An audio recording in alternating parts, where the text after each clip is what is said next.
Hello, good afternoon, everyone. Sir, Dharmendra here again. We Yes, have Dharmendra.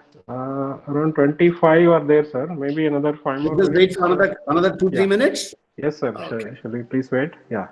Because, Now, in the so, meantime, I can chat with these 25 people who have yeah, you joined. can. Sure, sir. Sure. Go ahead. So why Students, don't please switch. Students, you're Mohammed requested to switch Chaitra? on your cameras. Yeah, please switch on your camera so that I can see you all. Jyoti Prakash, Kajal, Chaitra, Shanubag, Mohammed Faisal. Why don't you all guys turn on your videos and audios as well? Thank you. Let me see who the first person is going to do that. Mohammed, will you be the one?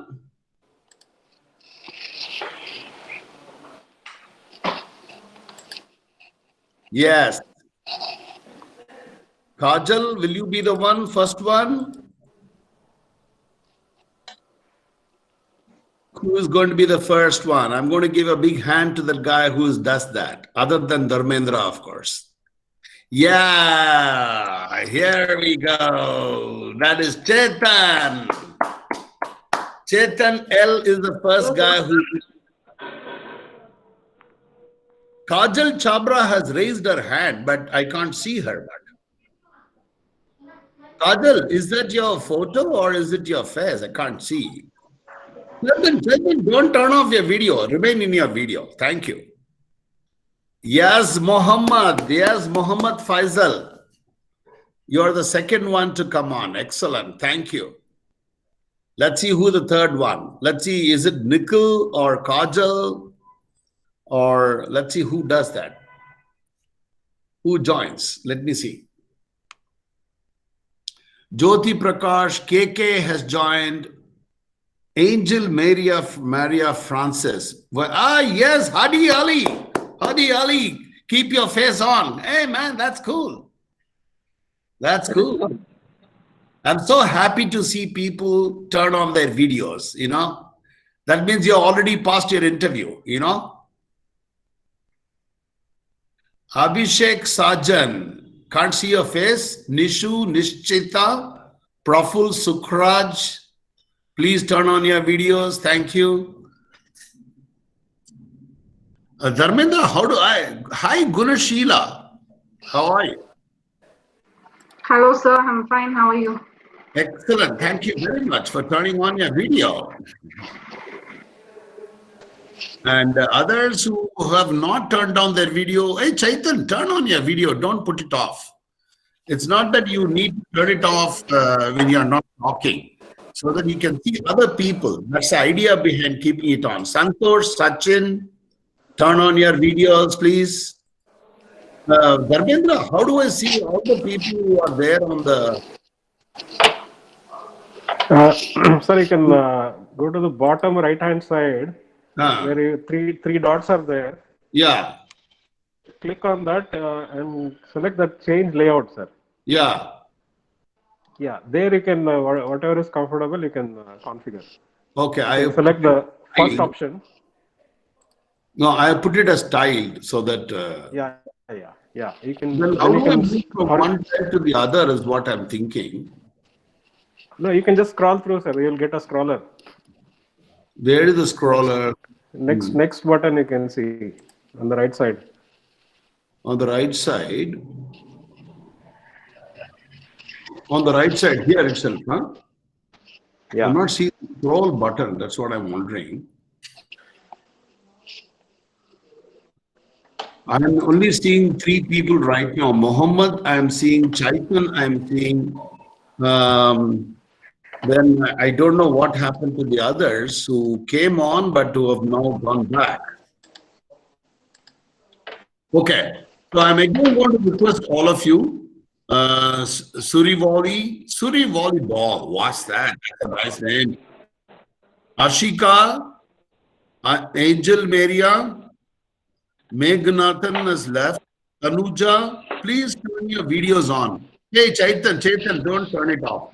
Mohammed Faisal also, don't turn it off, Mohammed. I'm not going to start. At least another 10 people turn on their videos. Okay. Caroline, can you all turn on your videos? Yes, thank you very much. Really appreciate it. Ritu Paryani, thanks for turning on your video. How are you today? I'm good, sir. How about you? Excellent. Thanks for asking. I'll get better if more people turn on their videos. Right now, I'm a little demotivated. Okay. I want to see other guys turn on their videos. Yeah, there you are. Suri Volleyball. What's that? Is that your name or is it a nickname for you, Suri Volleyball? Sir, email ID, sir. Email ID name is taken. I was wondering, how can it be Suri Volleyball? What's your name, bud? Suresh Ake, sir. Suresh RK. But anyway, I'm going to call you Suri Volleyball. Okay. Okay, sir. Chaitan, you are there. Please don't turn off the videos. And you three are the pillars of today's conversation. Okay. So let me see who else can join. Meghnathan, can you turn on your video? I want to see more people join the video.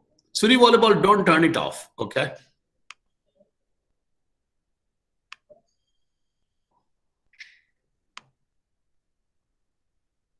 Yeah. Can others turn off their videos, please, if you don't mind?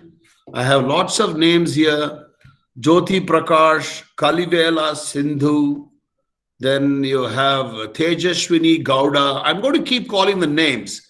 I want to know how many of you are wanting to show your face, because the first thing the interviewer is going to look at you is your face. Excuse me. And this session is on interview skills. Okay. Caroline Williams, can you turn on your video? Asmita Das, Tanuja, Shivani Gunjikar. Come on, which one is going to turn on? Spurti K. Yeah, thank you, Tanuja. Really appreciate it. Keep your video on. I'd like to give you a hand for doing that. You are joining the 4 or 5 musketeers, Suri Volleyball. There you are, Meghnathan. Thank you, Meghnathan. Thank you. Really appreciate it. Let's see who else. Can I motivate Ashika HJ, Pratik Marathe. What happened, Gunashila? There is a baby face in your photo. Is that you when you were very small or what? Gunashila. Pratima? Caroline, thank you for turning on. Pratima, don't turn it off. Keep your video on. You may like to keep your mute on, but doesn't matter. Keep your video and mute off. Okay. So thanks, first of all, to those who have turned on their videos. Let me call out the names. Pratima, please keep your video on. Suri Volleyball, Suresh RK, thank you. Ritu Paryani, then Chetan, then Tanuja, Caroline Williams, and Meghnathan, and we had Mohammed. I don't know where is he. Faisal. He came on, but his video suddenly became a little shy. He's gone to comb his hair and put on some hair gel. I think he'll come back hopefully. And anyone else can join. Thank you. Let's get started. So I'm going to show you first a small deck, and I'm going to tell you what are we going to do today. Okay. All right. So I will share it with you. So I'm going to start with this video. Can you see this video? Can you see this presentation? Yes, sir. What is written there on the left side? You are hired. Yes.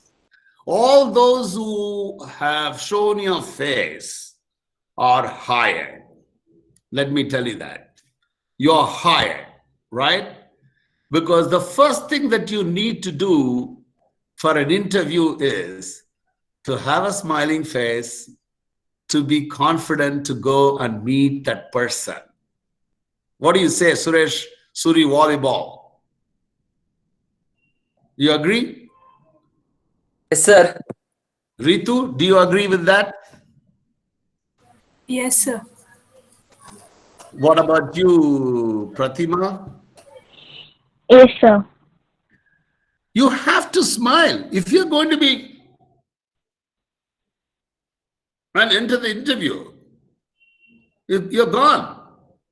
What do you say, Chaitan? Of course, Yes, sir. Chaitan, you can't go to the interview with your round neck shirt which you are wearing, right? No, sir. I am in home, so I am like this. That's it. Very good. I know you're going to dress up differently when you go to the Yes, sir. interview. I've been formals. So what do you wear in formal, Chaitan? Sir, full shirt with tie and formal pant. If required, we will go with blazers as well. Oh, we'll go with blazer also. Yes. Awesome. Awesome. What about you ladies? You don't, what will you wear a blazer, Carolyn? Carolyn, can you turn on your video? Okay, we seem to have lost her. She's sending me a message. Yes, sir, she says. But Carolyn, can you turn on your video, please? Yeah. My audio is not working, she says. But turn on your video. All right. Doesn't matter if your audio is not working. So what about you, Pratibha? Yes, sir, we wear the same. Actually, ladies has two choices. They can wear a blazer or else they can wear a kurta, like neatly dressed, decent looking kurta top.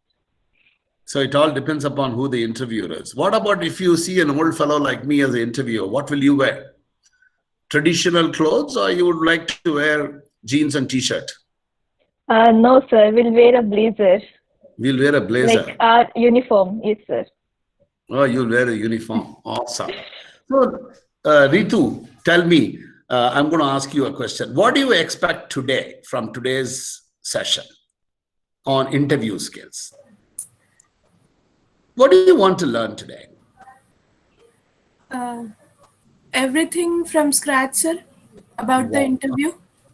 Superb. Everything from scratch, she says. You got terrific expectations. Let me see if I can fulfill them. And what about you, Mr. Volleyball? What is your expectation? And those who are muted and who are on not video, you can message me. You can put a chat message as to what are you expecting from today's call. What will be a good thing for you? You can just go ahead and shoot the message and I will read those messages. Okay. Swati Bajrang, can you turn on your video if you don't mind? KK, Ashika, HJ and Pratik Marathe, can you all turn on? Radhika, Chetna, Chetu, Manasa Dixit, can you all turn on your video? Okay. All right, let's move. So I'm going to start with this is a question for Carolyn. You can't speak, is it, Carolyn?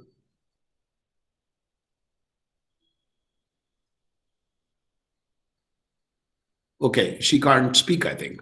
So let this question, I'm not sure what is wrong, sir, she says. Okay, I'm so sad. It's so sad that of all the persons, your listening is not those who are willing. So Chetan, let this question be to you. Can you unmute yourself? And Yes, sir. okay, answer this question, which is, let me go here. Do you know the difference between eligibility and suitability? Eligibility may be the qualifications, sir, required for a particular job. Okay. And suitability where it requires everything, sir, like attitude of a person or how they will handle the stress, everything, sir. Ah, very nice. Eligibility. So you know the typical job that you are going to be taken, right? When you go for an interview after DSU, you have a view? Sir, I'm thinking I will be in finance job, sir. You will be in a finance job. So Yes, in the finance job, what will be considered as eligibility and what will be considered as suitability? Any thoughts you have? Eligibility may be completing my MBA with finance specialization. Okay. And suitability like analytical skills, sir. Excellent. Excellent. But analytical skills, suppose in your CV you have written that I executed one data analysis program. Will it not tell the interviewer that you have got that analytical skill? So, Yes, you're right. But is there anything else that he will look for in the interview? how I communicate with him, sir. Okay, that's a good one. How you communicate. Why is he interested in knowing how you communicate with him? Because I will be working in his organization, right, sir? I will be communicating with everyone who are all in the organization. Correct. So communication is not an eligibility. It cannot be tested as through degree or qualification or certification or etc. or number of years of experience. That will have to be an observed quality. Right? Yes, That is great. You have really described it very well. You want to add anything, Pratima, to what Chetan said about difference between eligibility and suitability?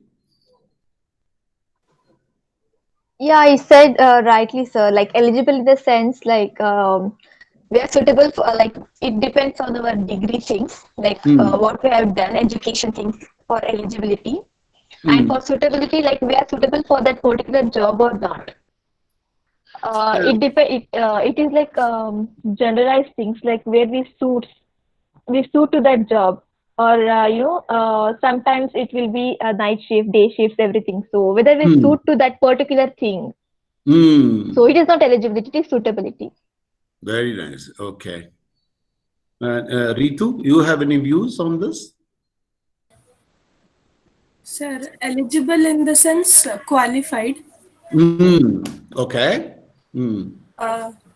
Anybody who is eligible is not necessarily can be suitable, sir.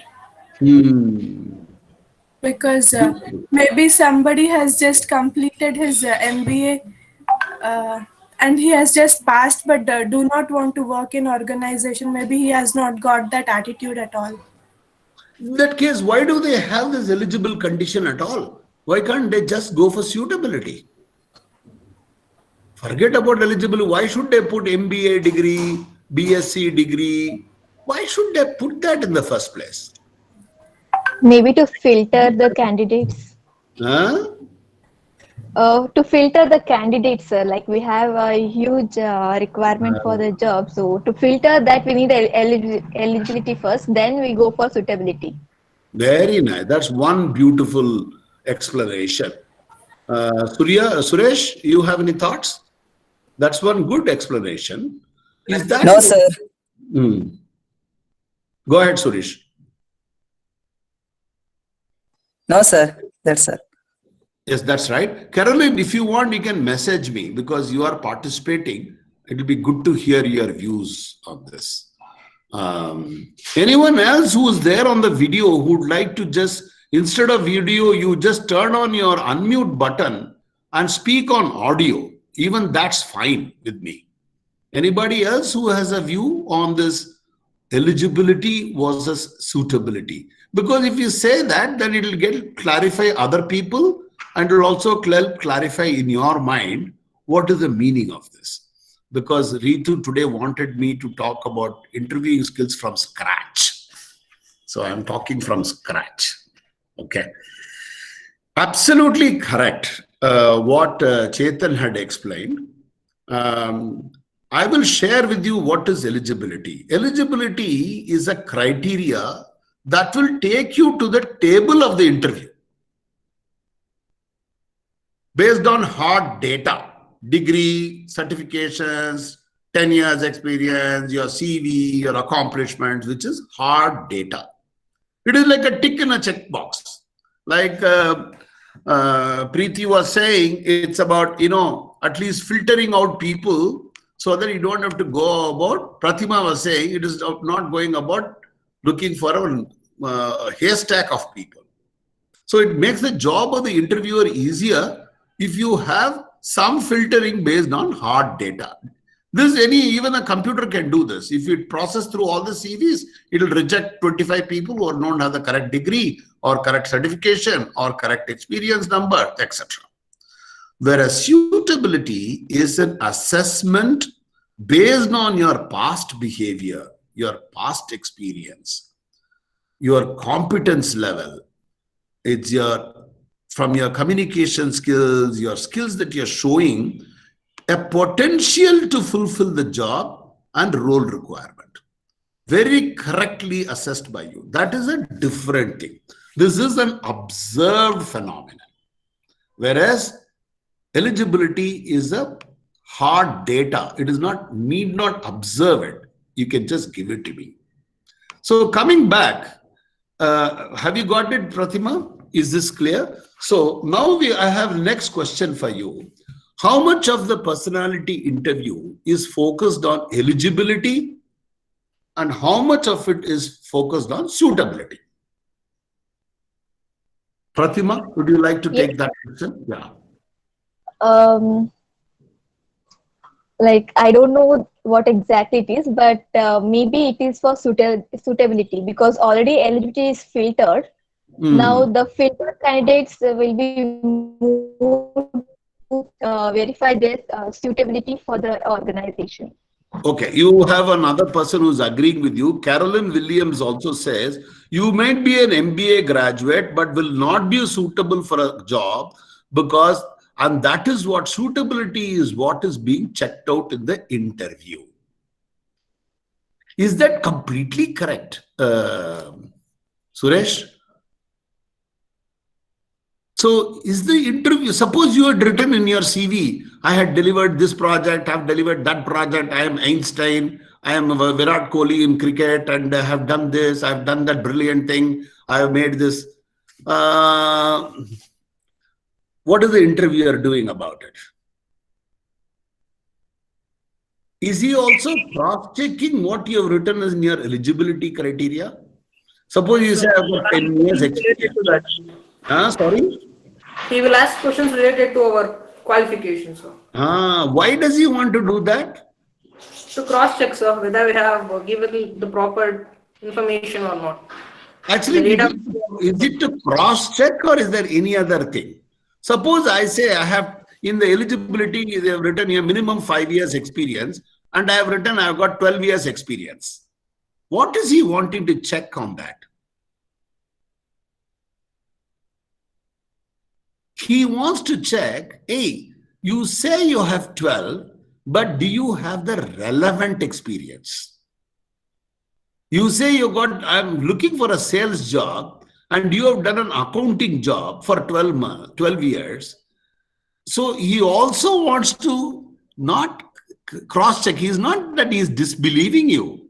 He is looking at, again, a suitability from an eligibility condition. 10 years experience, is it in the right place? Is it suitable for me? That is what he's checking. But answer is right, Carolyn and Pratima. Generally, it is inclined towards suitability. So now I'm going to ask you one question. Ritu, this is for you. Okay?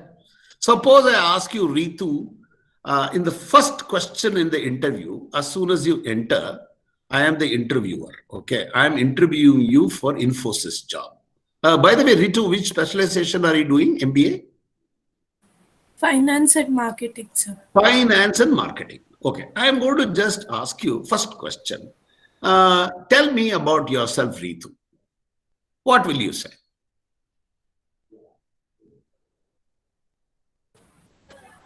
I'll introduce about myself. You just tell me about yourself. I am Ritu Paryani. I've done my specialization in finance and marketing. And I'll say I think I've applied for this job because I think this job is suitable for me, because I have these skills which will match with the requirement. Very nice. Okay. Now you tell me, as an interviewer, what new information have you told about yourself? I have your CV. Your CV is on my table. Yes, sir. So what is the new information? You have told me your name is Ritu Paryani. Do I know that or do I not know that? You know that, sir. Because I have a list. I know who's coming next. I have the CV. Yes. Do I know that you have got your MBA in finance or not? You know that too, sir. You know, I know that too. And what am I hearing new in that small description which you said about yourself? That I am suitable for this job. Okay. This is what you are saying, you are suitable. But is this an opportunity for you, Ritu, to tell the interviewer something more about yourself? Because you're going to only get 1 minute to talk about yourself, right?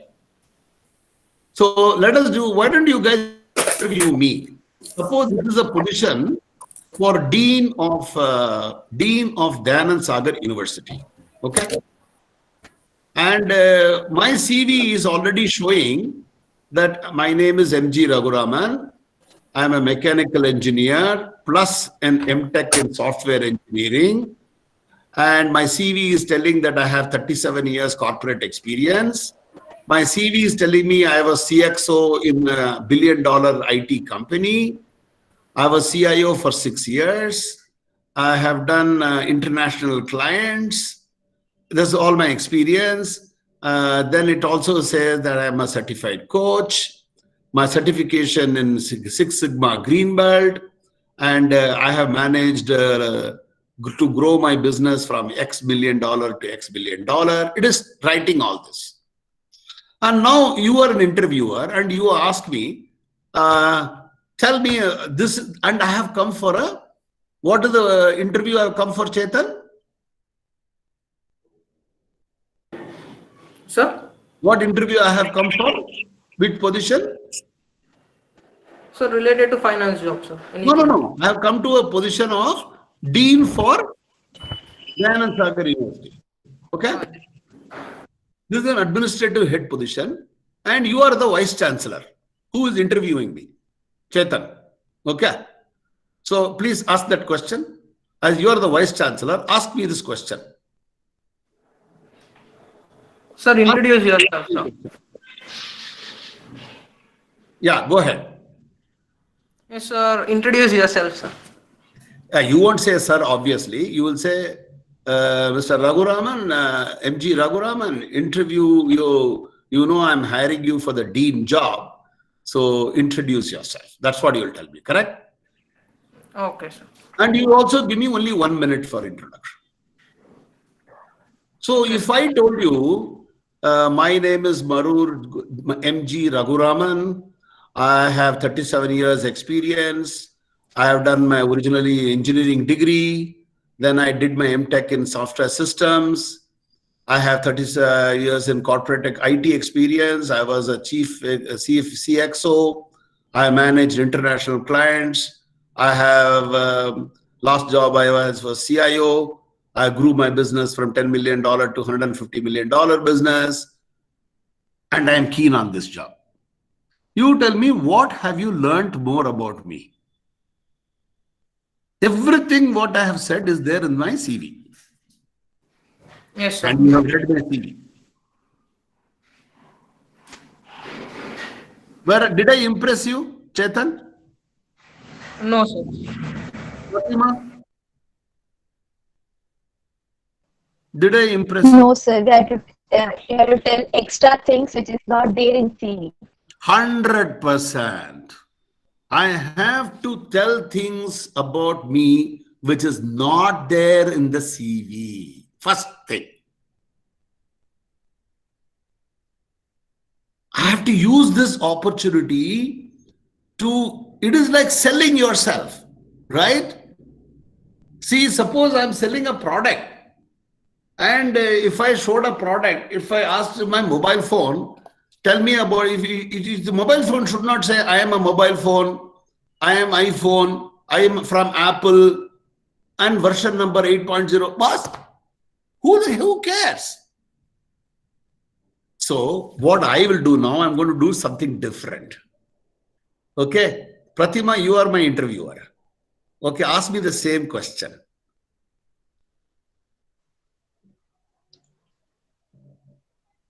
Yes, sir. Tell me, ask me the question. Mr. Raghuraman, can you please introduce about yourself? Oh, thank you, ma'am. I love this opportunity. I am basically a leader. I love strategizing. I love problem solving. And I believe in my capability to take on any job in a senior position, administrative position. And I have the ability to assemble a good team for myself, create the strategy, align my team, and execute results. You will see in my CV, my experience and my accomplishments where I have done similar things in my past.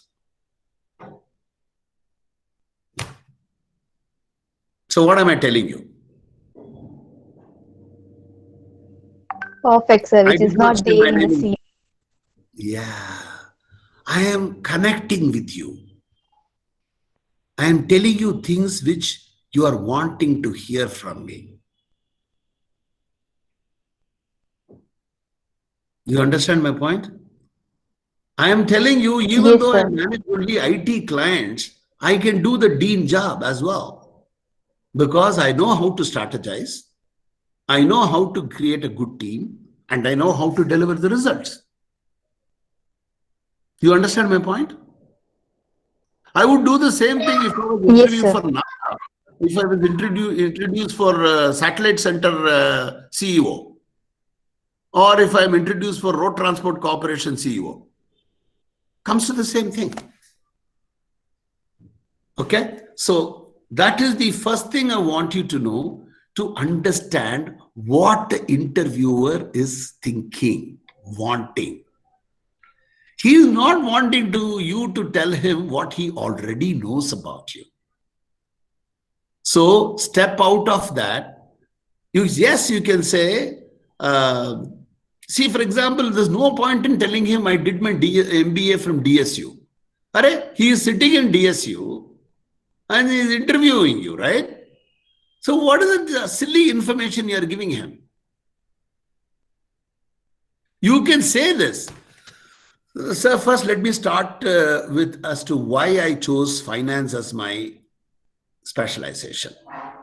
I love finance because, I'm speaking for you, Ritu. I love finance because I like the idea that finance is the pillar of all businesses. Any business success is depending on the numbers, the dollar numbers, profit, revenue, cash flow. And I feel that's where I can contribute more. That's why I've chosen finance. You see, now you are giving a new picture about yourself. Yes, sir. Right? So I am going to help you practice this skill today. Since 4 of you are going to do it, I will make you experts on this. Okay? I don't know whether other people are listening. If they turn on their videos, I'll make them also experts. But they are not turning on their videos. So if anybody is turning on their audio and video, definitely we will give them opportunity to learn and practice. Okay? So let me go back to my presentation. So now what we are going to do is, I want you to see this deck. In the first 5 minutes of an interview, you make a huge impression on the interviewer. He is looking for, you should look for opportunities for creating a wow moment. Wow moment for him. Because in the first 25 minutes, 20% of the decisions are taken. 1/5 of all interviews are decided then and there itself. Can you think of why? What happens in the mind of the interviewer? The interviewer is looking for something in you. As soon as he says, you open your first response. Hey, tell me about yourself, or tell me about a challenge that you had in your life. Tell me about a project you had. Why do you want to join this company? Any question, first question. The way, yeah, Carolyn, you're right. Attitude and personality and the confidence in speaking. Perfect. He is looking for that. If you show that attitude, if you show that confidence, boom, you're selected. I'm telling you. First 5 minutes. After that, he will be asking you some silly questions here and there just to complete the interview for 15 minutes.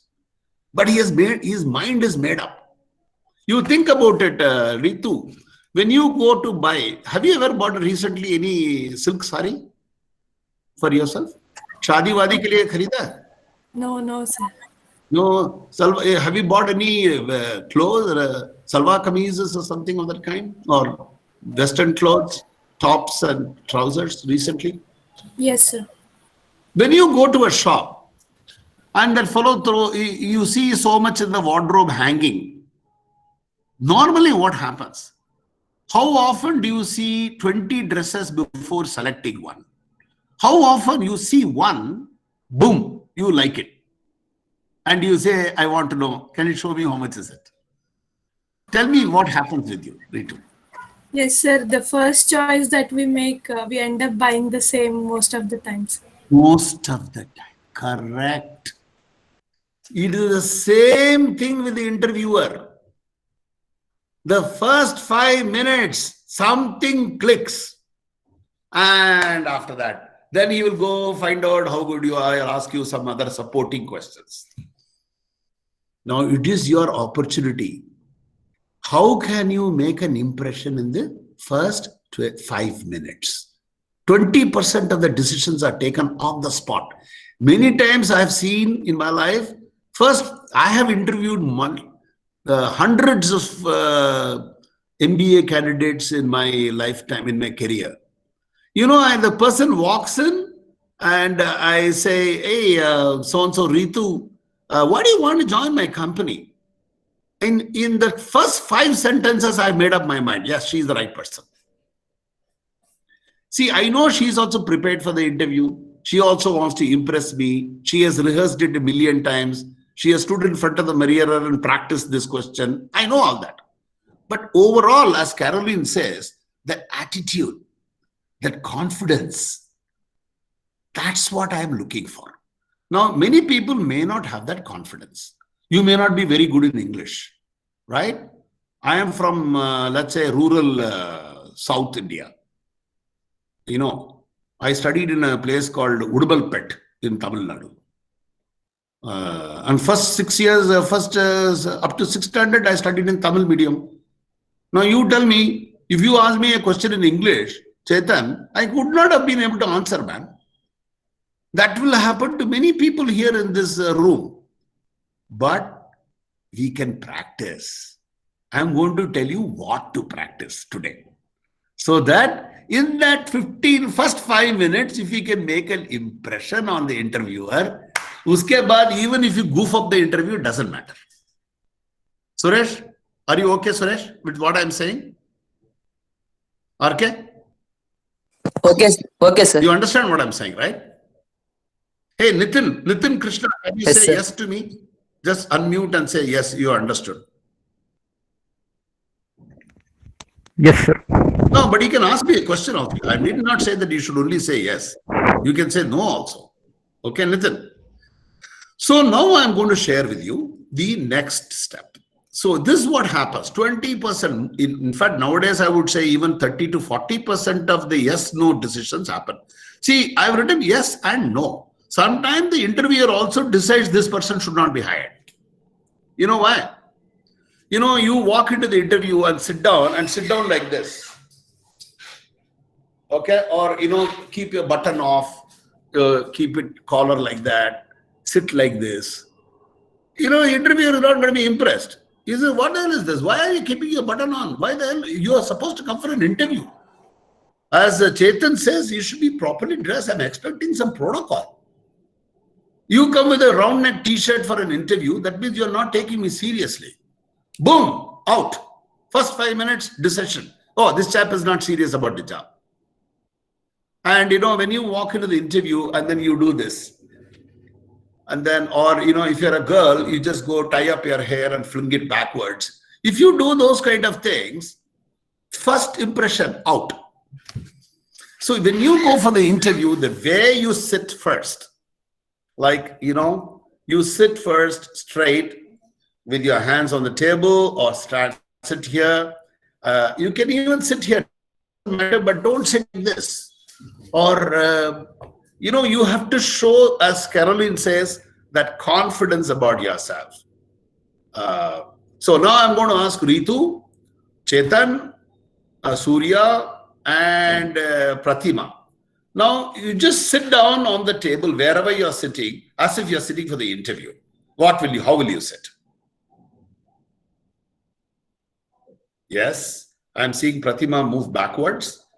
Ritu sitting straight. Chetan also sitting straight. Like an army officer is sitting now. Suri volleyball, I can't see you. Nitin, can you show me your face and show me how you're going to sit? Exactly. Hey, Nitin, Surya, you might have to. Your collar is open. So just put the button. Yeah, exactly. Now you see the difference, right? You just see the difference that you are making on me, an impression you are making on me. This is the first thing which should be done correctly. So they will quickly look at you and make, boom, one decision. So don't avoid the no's, NO's. Don't do things which will quickly make him decide against you. And increase the yeses, which will make him decide for you. You understand? Now I'm going to tell you how to do the yeses. Okay. Now I'm going to show you all one video. And so folding hand in front is good or bad? Come again. Who's that asking? Just give me Aniruddhan. Okay. Holding hand. See, hands are a very important component of how you manage yourself in the interview. Okay. Now I'm going to sit a little away so that you can see me. You see. Can you see me? Can you see me? Yes, sir. So it's not wrong in the interview if you use your hands to speak. For example, he asks you, what do you think about this farmer strike in India? So you can say, sir, the way I look at it, there are three problems which I see. Number 1, 2, 3. You can use your hands effectively to communicate. But don't use your hands, manage your hands well. Very important. You can use it as a strength, but it can also become your weakness. When will it become your weakness? Suppose you use your hands to do this, or if in the interview you keep doing this, or do this, or touch your face often. Wrong. If you have a doubt about how to use your hands, how to place. No, I have a habit of folding my hands in between my elbows. My suggestion: don't hold your hands like this. This is a little aggressive, or I would say some people will take it as aggressive, some people will take it as very defensive, like a servile guy. So if you practice this sitting like this, keep your fingers like this, but don't hold them tight. Don't make yourself tense. Just relax, keep your hands. Best is you can also do this. You can keep your hands on your thighs. That's perfect. You can keep your hands like this, or you can I'm sorry, this has to be done in the class. You can keep your hands on the table. You see this? Suppose on table, you can keep your hands on the table. This is perfect. Or like this. That's also okay. Manage your hands. Don't allow the hands to do all over the place. But you can use the hands for dialogue delivery. Yeah. You don't have to keep it tight. Aniruddhan, have you heard it right? Yes. Yes, sir. So when you walk in, and we will show you all that later on. But right now, I'm going to show you this video. Have I answered you, Aniruddhan? Yes, sir. Yes, sir. Okay. Nitin, you have a question for me, Nitin?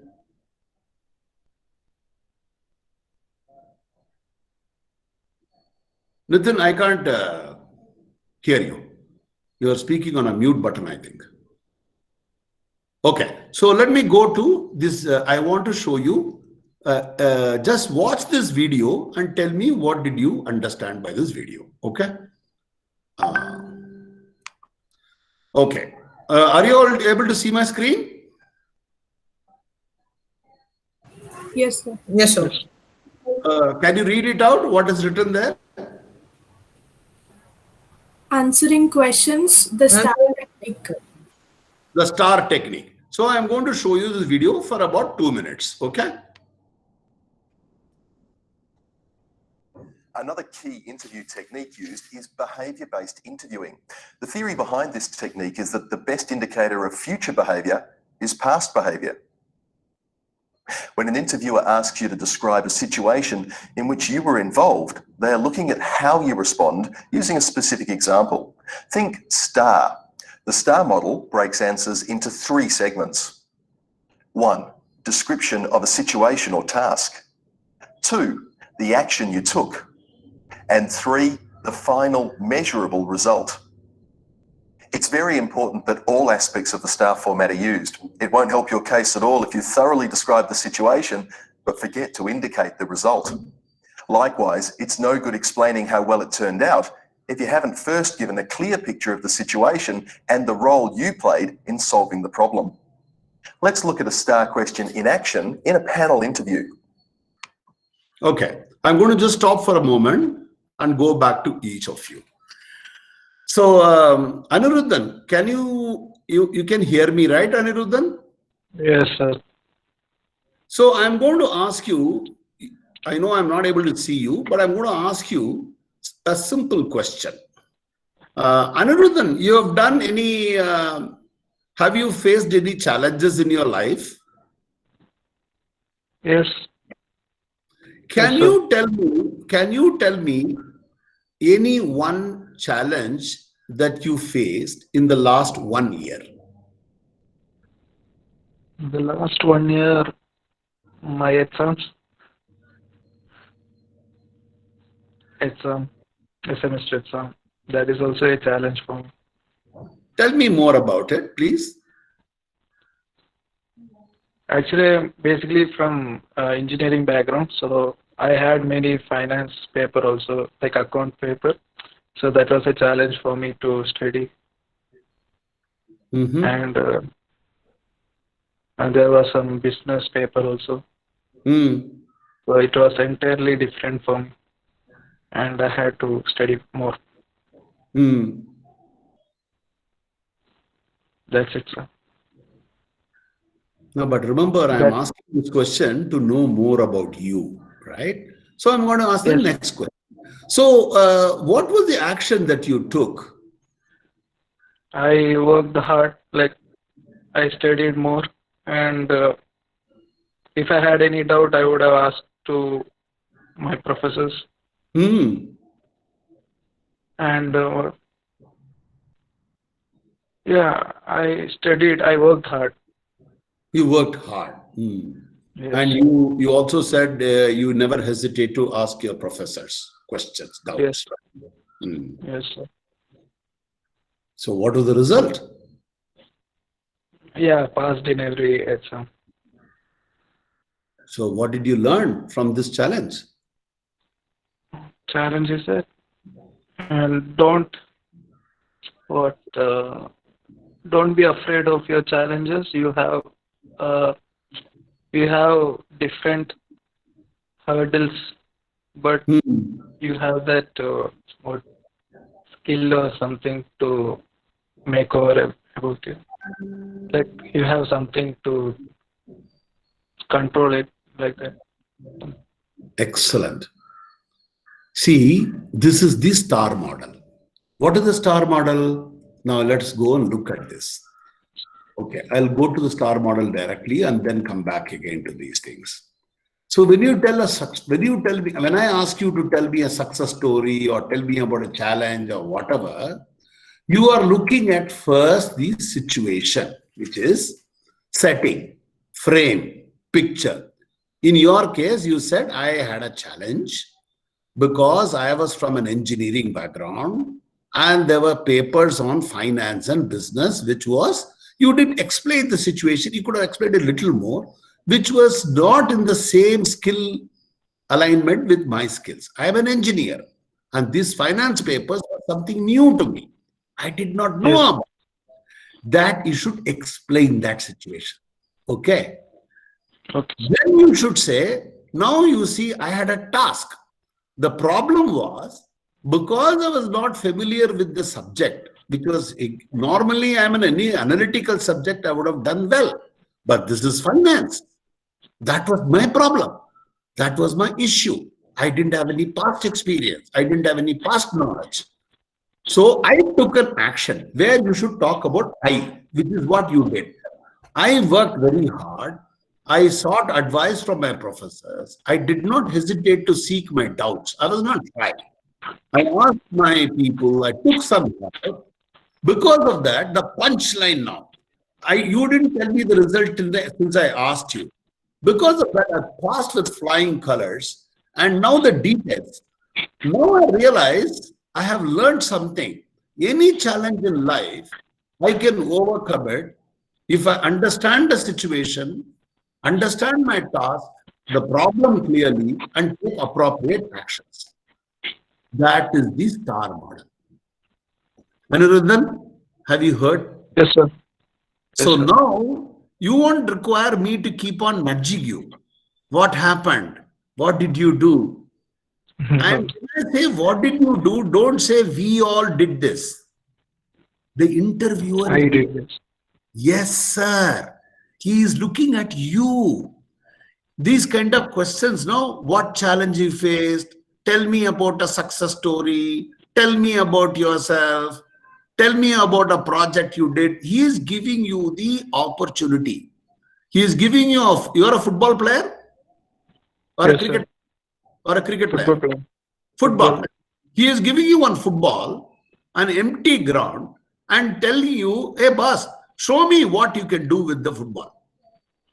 Now it's your choice. You want to show him dribbling, you can show him.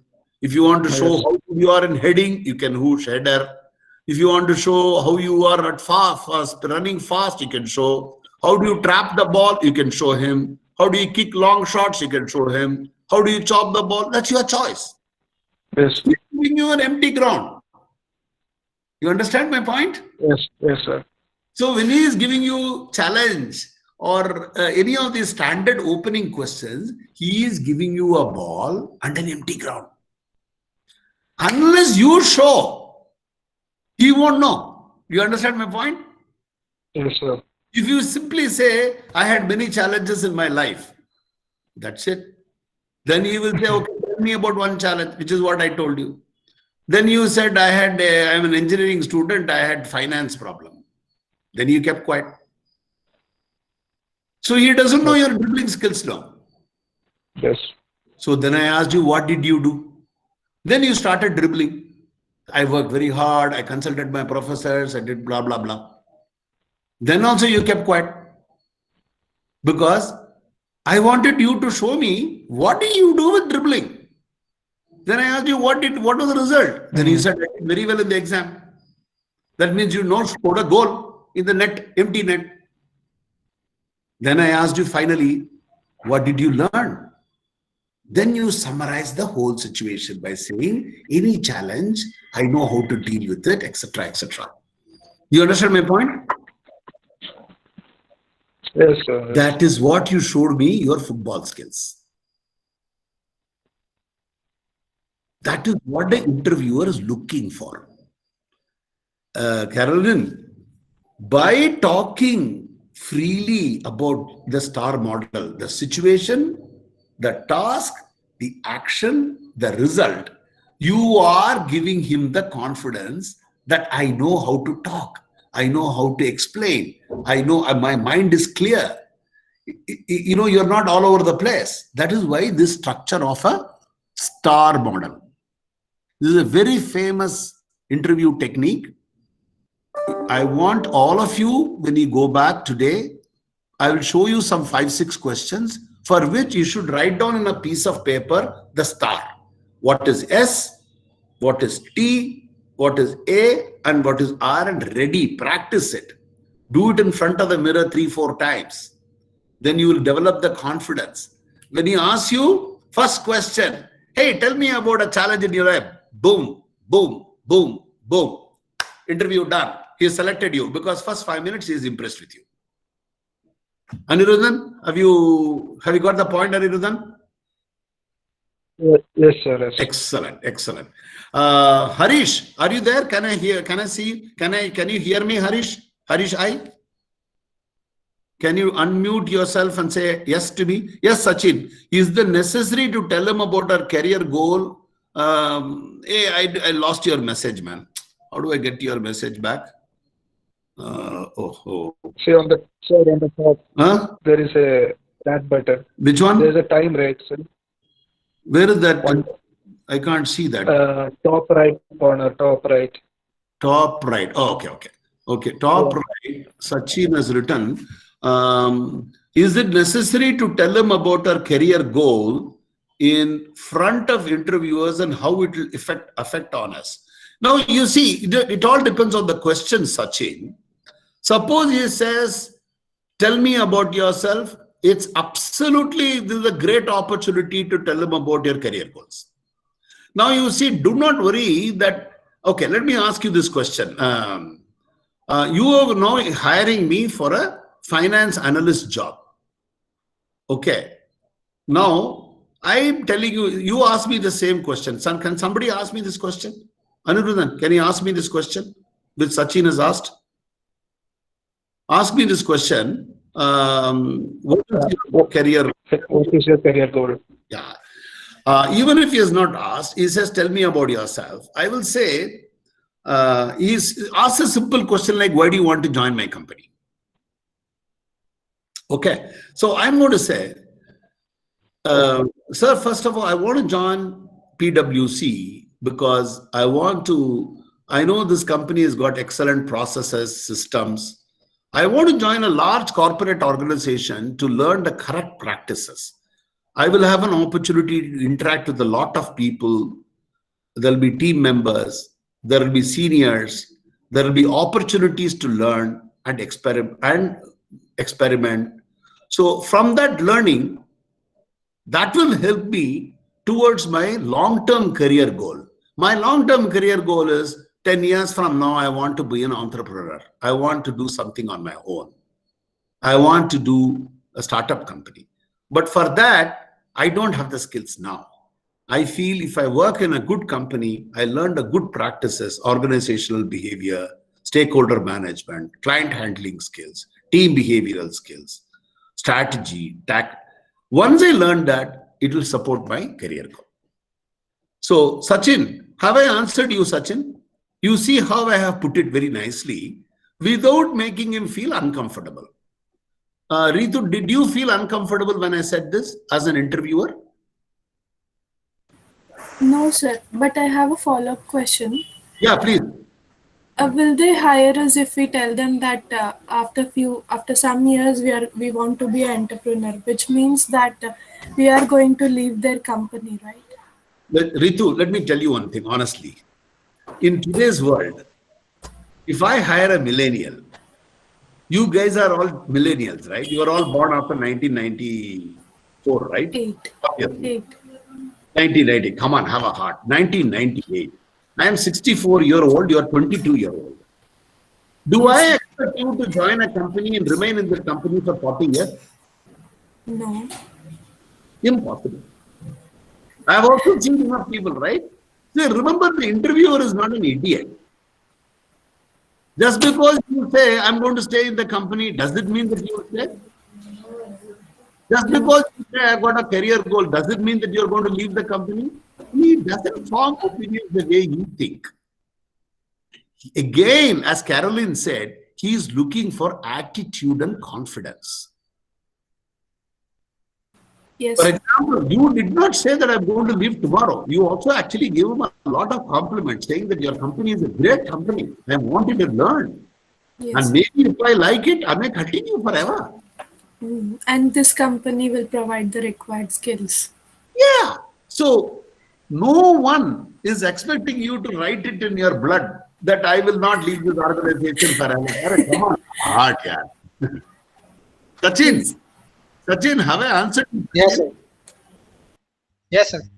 So, yes, now Swati Bajrang is asking a question. Where do you want to see yourself after 5 years? Now, this is a very interesting question. It is not a career goal. It is not long distance. So, there is one way of dealing with this question of where do you want to see yourself after 5 years? You don't have to tell the interviewer, after 5 years, I will leave your company and go away, right? That may not be good for him. So what you can say is, after 5 years, I see myself as a much more mature person, technically more qualified because my experience would have supported me. I would have learned a lot more about processes and systems working in a corporate company. I would have honed my skills. I would have, it would have improved my risk appetite, and I would have got rid of my shyness. I would have improved my team playing skills. You say all those things. That has got nothing to do with your career. You can say, I expect these things to happen to me. In 5 years, it is quite possible that with these skills, I find great opportunities within the company to grow and establish myself. Just leave it at that. You also don't know what will happen after 5 years. He also doesn't know, right? So, but you say about the things which you are sure about, that you would have gained skills, that you would have gained knowledge, that you would have gained experience, that you would have gained team playing skills. Say that. Swati, Bajrang, have I answered you, Swati? Yes, sir. See, remember, he is asking you these questions not to know the answer. He is asking you to questions, as Carolyn Williams says, to assess your attitude and personality and confidence. There is no right answer, there is no wrong answer. But there is a right way and a wrong way. When he asks you a question, what do you want to see yourself after 5 years? I don't know, sir. That is the wrong way. Whatever you answer, you say it in the correct way, it is the correct way. Yes, sir. Swati? So now I'm going to ask you, Swati. You turn on your audio, if possible video, and tell me, I am asking you this question. And let us say, you are what specialization, Swati? Sir, have taken finance and HR. Finance and HR. So now let us say I am hiring you for an HR job. I am from Emphasis, right? Emphasis is a $1 billion IT company. Okay. Let us say a bigger company. I'll say Hex. You heard about Hewlett Packard, right? HP. So I'm hiring you for HP HR role. One role is there. And the L&D department, learning and development department. So Swati, I'm hiring you for this L&D position as a coordinator. Yes. You will be given responsibility for supporting the L&D activities for 250 staff. So, Swati, where do you see yourself after 5 years, Swati? Sir, I want to be matured. I want to learn new skills. No, I'm asking you, where do you see yourself? When you say I want to, you're talking about now. You should put the language in a different way. Where do you see yourself means you should narrate what you are after 5 years. Okay. I want to be a skilled person, and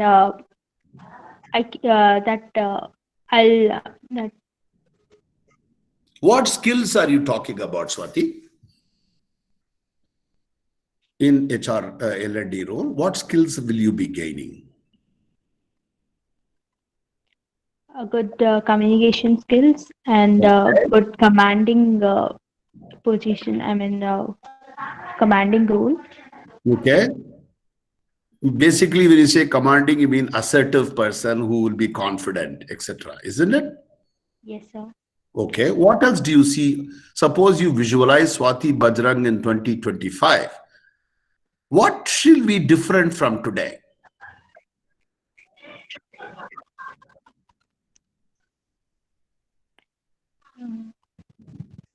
I'll get rid of my shyness and Okay.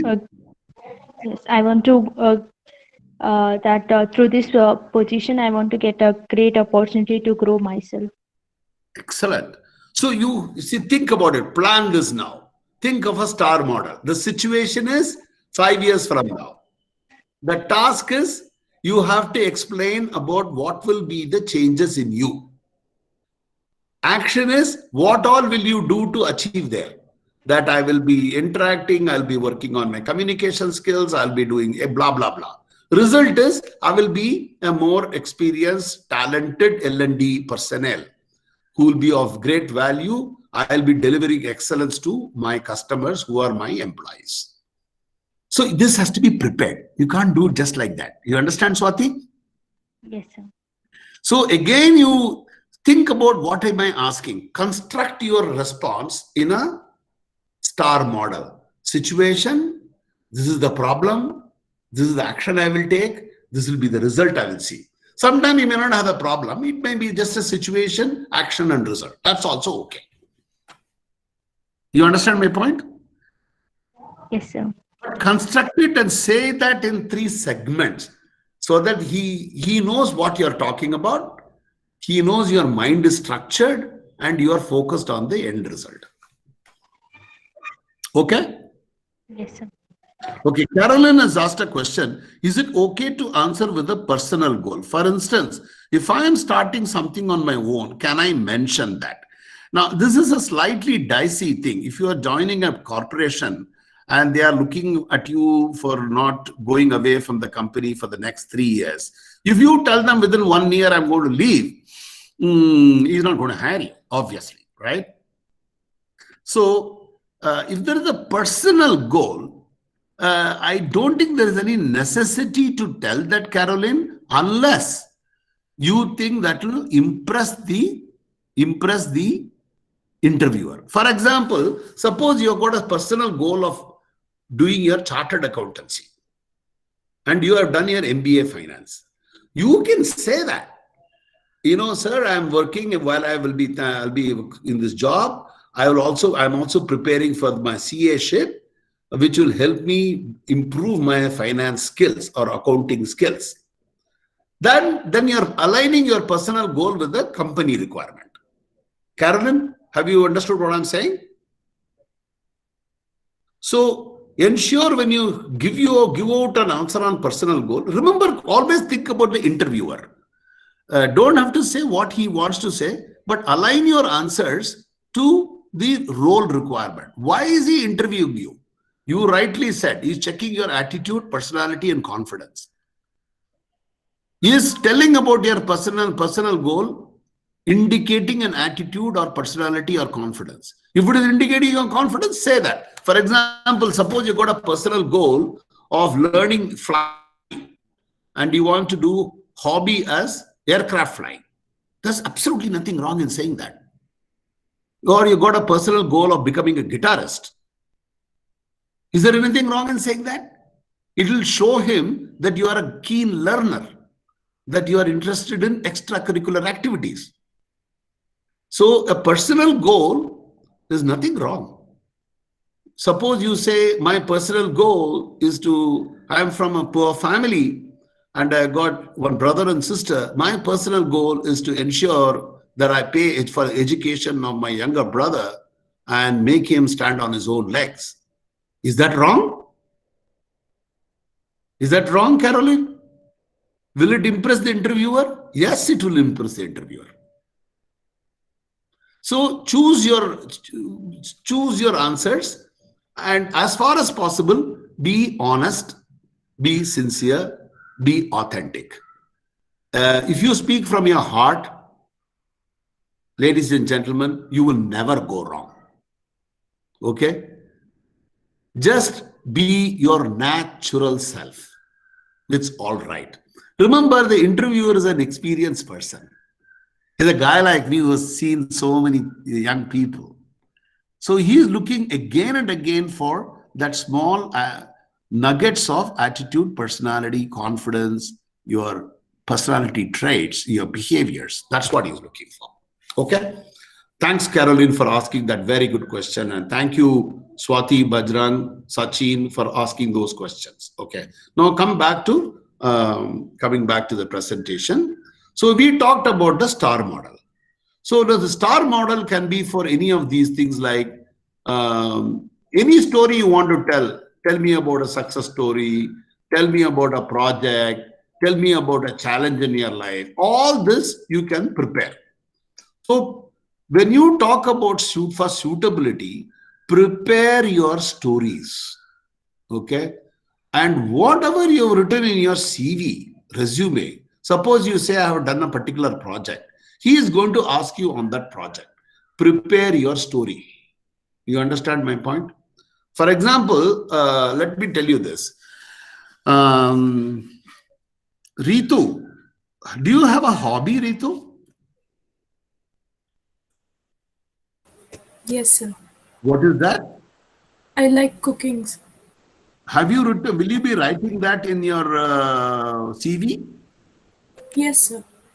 So if I'm an interviewer and you say your hobby is cooking, what is the likely question I can ask? So I'm going to ask Anirudhan, can you ask a question to Ritu?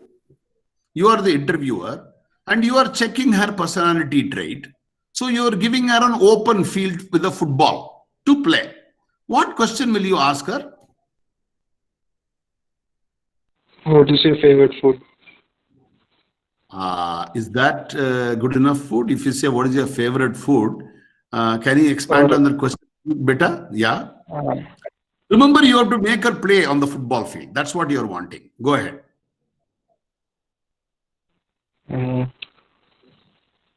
Yeah, on the similar, like the question should be similar to her hobby or something else. No. She has said her hobby is cooking. And you are the interviewer interviewing her for personality traits. What question can you ask her to make her talk so that you can observe her?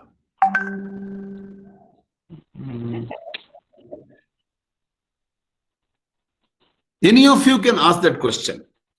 Swati or Sachin or Caroline or Pratima, Chetan. Any of you can ask that question. Otherwise, I will ask.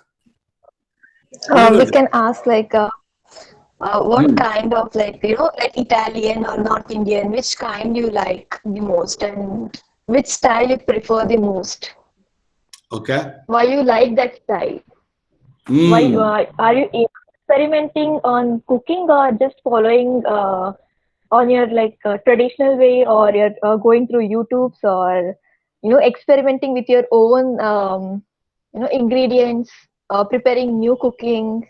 So we can ask those questions. Ask that question. Ask her. You are the interviewer. Okay, Sunil Kumar has asked a simpler question. What was the recent dish that you cooked? Simple, straightforward question. And I will also ask this question, which from Pratima. What is the style you adopt? Are you looking at YouTube? Are you looking at traditional cooking? Or do you experiment? Two questions. Go ahead. And all of you observe her to see her personality trait. Yes, Ritu.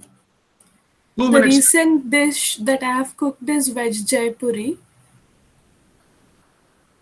And I follow YouTube channels to cook. And I follow Indian cooking only because I do not like Italian. Sometimes Chinese, but desi Chinese. Keeping in mind that whether all the family members will like it or not, I look at the videos and decide in advance whether it is going to be tasty or not, and I try that. And it comes out really well. So. Okay. What have I learned about you? And Swati is asking, is cooking your hobby or passion?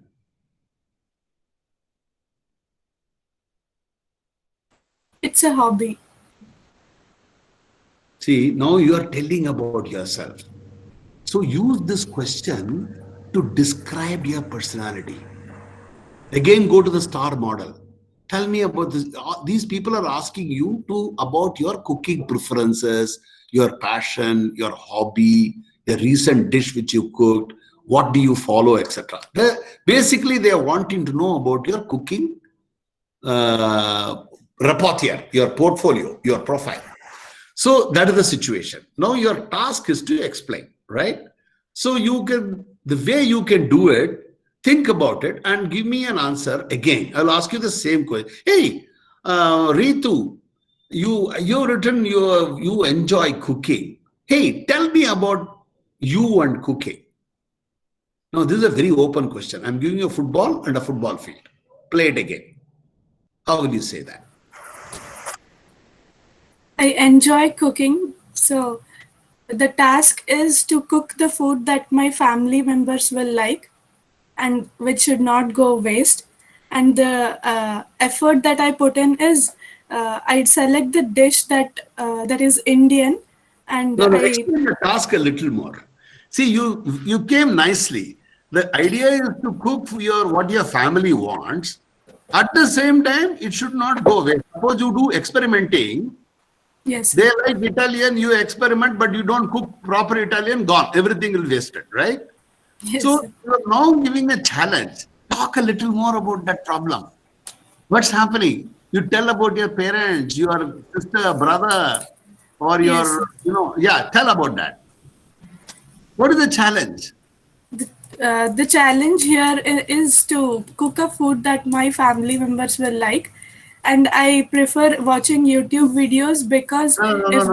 We'll come back again. No, I'm explaining the same for this. Good. Yeah, go ahead. Yeah. So if I did not cook properly, the food will be a waste, and which will demotivate me to cook further, and and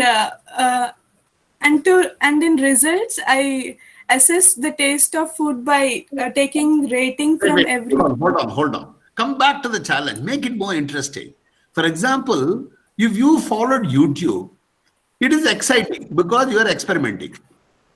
But the risk is that your family may not like it. Yes. Suppose you cook only the food which they like, which is dal, chapati, and sabji. Is that exciting you? It is boring for you because as a cooking professional, you don't like to keep on doing the same thing again. So this is your challenge. Your challenge is, I enjoy cooking, therefore I would like to do new things. But the challenge is, my family, if they don't like something, they won't eat it. They will go hungry and the food will be waste. So I have to balance between attempting new things to make me more happy and keeping these people happy. That's my challenge. Yes. You convert the story into a simple story into how you find it as a task. And then what action do you take? Now you tell me. The action that I take to satisfy my happiness and their happiness as well is I watch YouTube channels and I keep on watching 3 to 4 videos of the same dish just to make sure that it comes out really well. And then you deliver it. Yes, sir. That's a good one. Now you see you're making it interesting. You're telling me that you are a person who is a perfectionist, that you watch the videos 3-4 times. See, this is what you do normally. You say that. Unless you say it, I won't know it, right? As an interviewer. Yes, sir. So, guys, all those who are not throwing your videos open or not talking to me, unless you do this, unless you speak, unless you come out, people won't know you, right? Ritu, I really appreciate you for having the courage to speak this. And I will thank Swati, Sunil, and Swati again for asking the questions, and of course Pratima, so that it was interesting to hear you. Okay? So now let's go back to the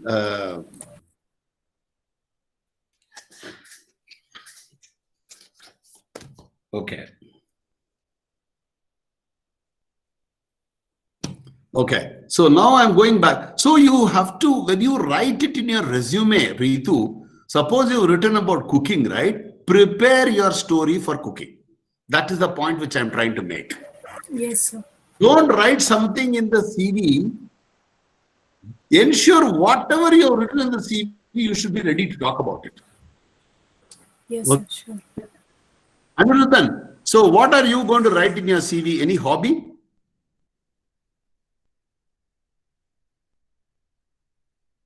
Anirudhan? Okay, Pratima, what are you going to write? Can I turn on your video? Yes, sir. Drawing. Drawing. Can I turn on? Drawing, and actually, I will scroll YouTube more. Like like I'm the instructor for Excel and PowerPoint, so I will be scrolling more YouTube to see more excitement and more creativity in that PowerPoint thing. So to teach them, so I will go through more YouTube channels. Very nice, very nice. So you should be ready to talk about, suddenly he will ask you a question. Pratima, when was the last time you drew something? What was your experience? Yes. The last drawing was the picture of my father, where I took his old picture and I started to sketch. Then it took me a lot of time. I was comparing the original and mine, and I was changing it regularly. Like first, 1, 2, 3 times it failed, but next I didn't left trying the exact picture, and finally I made it like almost the similar kind of the original picture. Okay, excellent. What did you learn from that experience? When first time, second time I was failing to draw the perfect structure, I didn't lose my hope. I was very passionate to draw those things because I want to make my dad happiest. So I was to gift his birthday. So I was continuously trying, and finally I made it. So I didn't left in the middle that I didn't get that. So as I was having a strong passion towards gifting, so I was trying a lot, and finally I achieved that. So now, Ritu, when you hear this story from Pratima, what opinion that you are making about her as an interviewer? I can understand that she wants the things to be perfect, and she does not leave things in a midway, and make sure that she completes everything on time before his father's birthday. Before her father's birthday, sorry. So basically, if she's passionate about something, she will do results. Yes, sir. That is what you are hearing. Yes. That is what the interviewer wants to know. He is not really interested in her drawing or about her father's birthday, but he is interested in how she is narrating this. Have you understood, Pratima? Yes. Swati, have you got it? Swati Bajran? Yes, sir. And Caroline? Sunil, have you got it, Sunil? Very nice. Okay. This is good. Thank you, Sunil, for responding, because now I know that you are following what I am saying. So this is the most important thing about ensuring your CV and you prepare your stories for the interviews. Now we are going to talk a little bit about how must you project yourself, what strengths should be there to talk about, be ready to recent projects, what does these are the questions people will ask you. Why does the company excite you? What excites you about this job? What are your short-term and long-term career goals? What are your strengths? What are your weaknesses? All of them, prepare your stories. Okay? I will send this deck itself to you, all of you, and you should do this work on preparation. This is about yourself. There are two components to preparation. One is about yourself for the suitability. Other one is preparing about the situation, about the company, What is the value of the company? What business are they doing? What are their clients? You must understand the JD, job description. What skills are they looking for? Suppose you're going for a finance analyst. What is the meaning of that? You can ask your seniors. You can ask peers. You can ask your professor. Then tune your CV, which you're writing, to this position and understand the process of the company. That is about the company, about the situation. Then this is about yourself. These are the two clear things that you must prepare about for an interview. And all your preparation, you should prepare the stories. Stories, you try to prepare it in the STAR model so that you always get it right. Okay. Now I'm going to continue with that video to show you how a good narration is taking place. Okay. Okay, I'm going to show you a little bit about how a bad narration is taking place. Then we'll talk about a good narration. Okay? See this. Okay, look, can you give us a specific example of a problem you've faced and talk us through how you handled it? Well, whenever we have group assignments to complete at uni, there's always someone who doesn't pick up the slack. And you've always got to make sure that it's all complete, otherwise you don't get a good mark.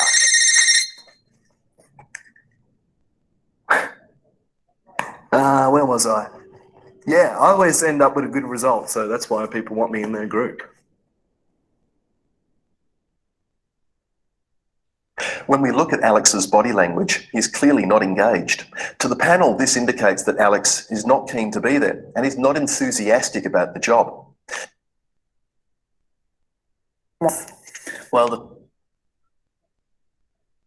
And what the outcome was?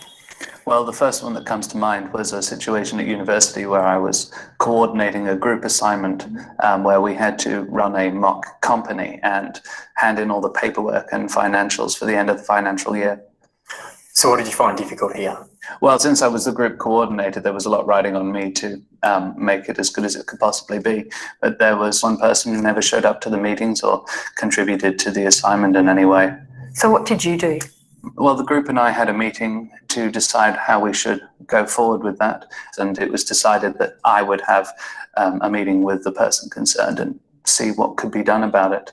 I had the meeting and they were at once very apologetic for not coming along. But at the same time, they explained that they had an awful lot of family issues going on at home. And I was sorry for them, but at the same time, I had to be conscious that it wasn't fair to the rest of the group. I can see that would have been a difficult situation for you. What did you do next? Well, I thought long and hard about it. It was a tricky situation, but I eventually decided to have a meeting with that person and the course lecturer. And then what happened? Well, the course lecturer was very understanding. She gave the person an exemption from the assignment and said that they could get the marks back at a later date, which allowed us to reallocate all the different bits and pieces in the assignment out to all the other members of the group. And therefore, we managed to complete everything on time and get everything done. And we did really well for the assignment. We actually got a high distinction. Great. So when we look back again to our question, we can see that James was really thinking STAR this time.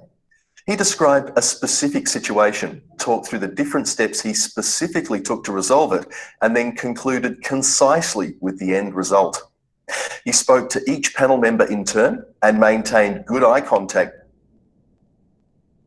Did you see that? Did you see all of you, the way he answered? So sometimes the interviewer may ask you questions like, what happened after that? What did you do? But sometimes some interviewers don't ask. They just give you like Aniruddhan, they give you the football on the field and ask you to do it by yourself. So you be ready with your stories. So my request to all of you who have attended today's class is prepare your stories for these questions. Please write it down. He'll ask you, what are your strengths that are relevant? So you should not say my strength is team playing skills. That's not enough. Now the situation is you have to talk about your strengths. So think about the task that you have done. You should say, one of my top strengths is team playing skills. Recently, we had a situation and talk about a situation, talk about the task that you did. So talk about the action that you took, talk about the result that you did, and say, this is my strength. Okay? Can we do this with any one person? Swati, Bajrang, can you turn on your mute and tell me, tell me about any one strength of yours, Swati. Swati? Yeah, thank you. Go ahead. Tell me about a strength of yours.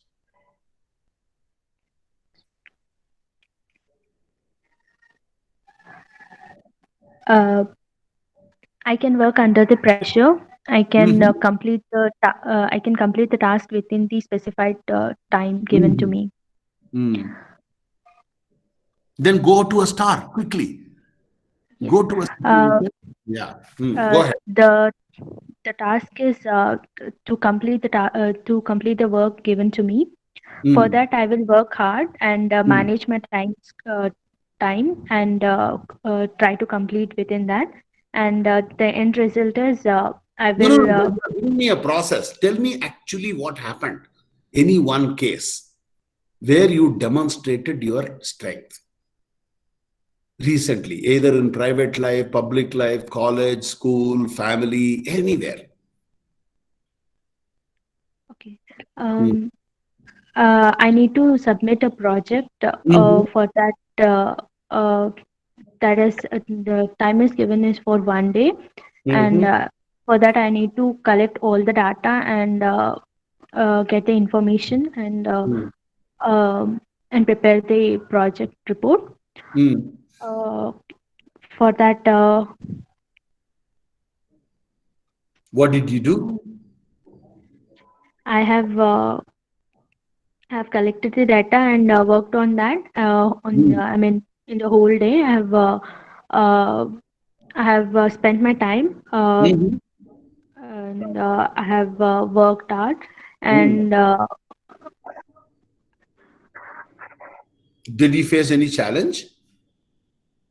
Yes, I need to manage my, my college work also, as well as my the project work that it should be completed within the deadline given. And for that, I have managed both the things. Very nice. And submitted the project within the time. So what is the learning from this experience, Swati? And I have learned to manage the time and not keeping the work pending for the next day.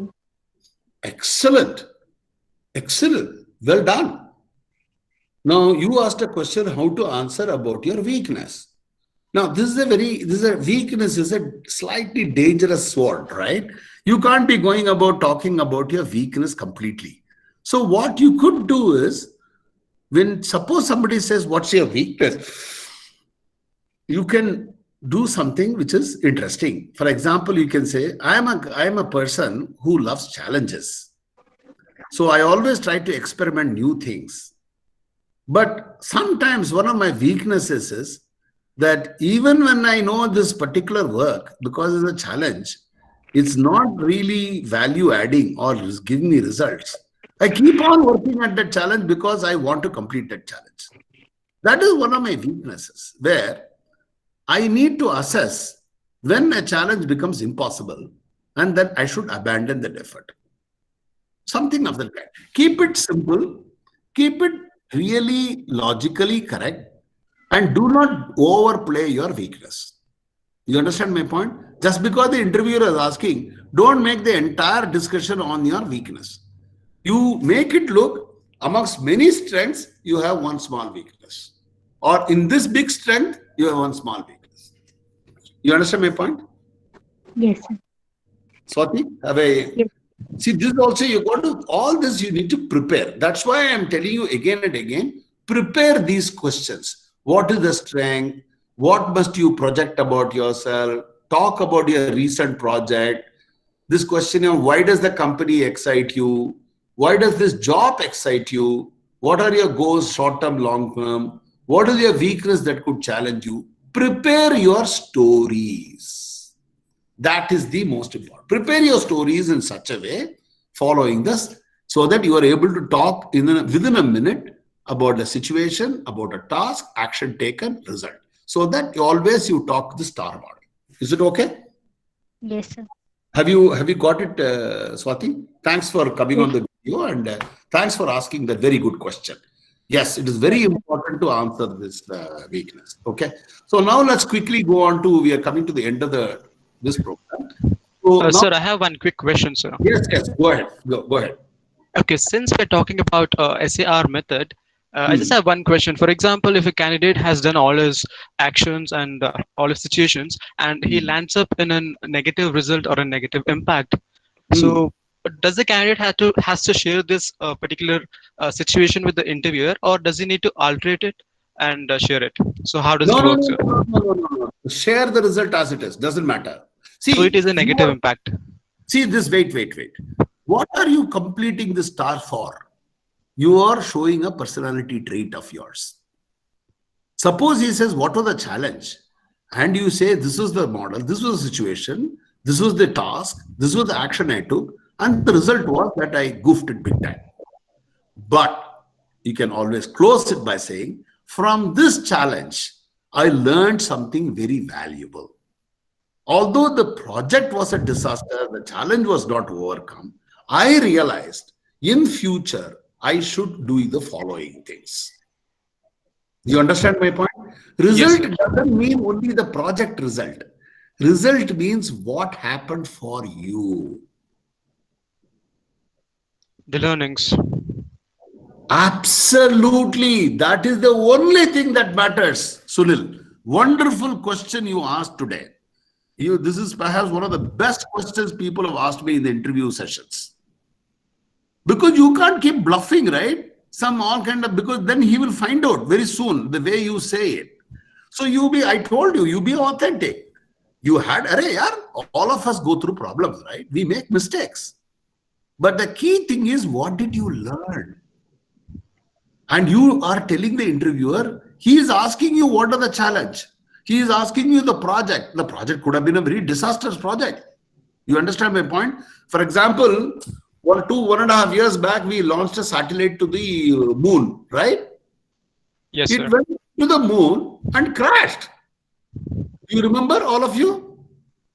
Yes, sir, we do. So suppose somebody asked the Satellite Research Center CSRO chairman, tell me about your satellite project.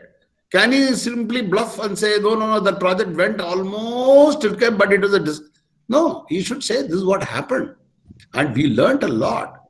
We learned about, the key challenge was about how to keep the team motivated. I didn't want the team to lose their confidence. And this was important for us. We had to convert this disaster into a learning experience. That was the thing which I learned. So now he's converting it into a success for learning. Sunil, have you understood, Sunil? Yes, sir. Thanks for asking. Sir. Thank you, sir. That's a brilliant question that you asked me. Okay. So let me go back to the deck. So finally, you should remember, any interview, there are 3 components. One is the entry and introduction. Then the middle storytelling. The middle storytelling can be project, strength, weakness, challenge you face, tell me about anything. That is the middle storytelling. And closure and exit.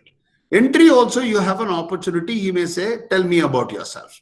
So there also you could do that. Or closure and exit. Now I am going to talk to you about closure and exit, which is a very important component of interview. When you do unfortunately, I can't do all this actual stuff because you're sitting in an online classroom. But in an exit, what happens? I'll ask you a simple question. If you made a serious mistake which you want to recover, what will you do? Can anybody answer this question? Suppose I asked Ritu a question about cooking and she didn't answer properly. I asked her, hey, when did you do the last cooking dish?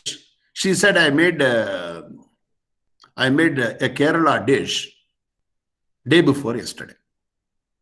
And she forgot the star model. No, he also keeps quiet. Interviewer also will keep quiet.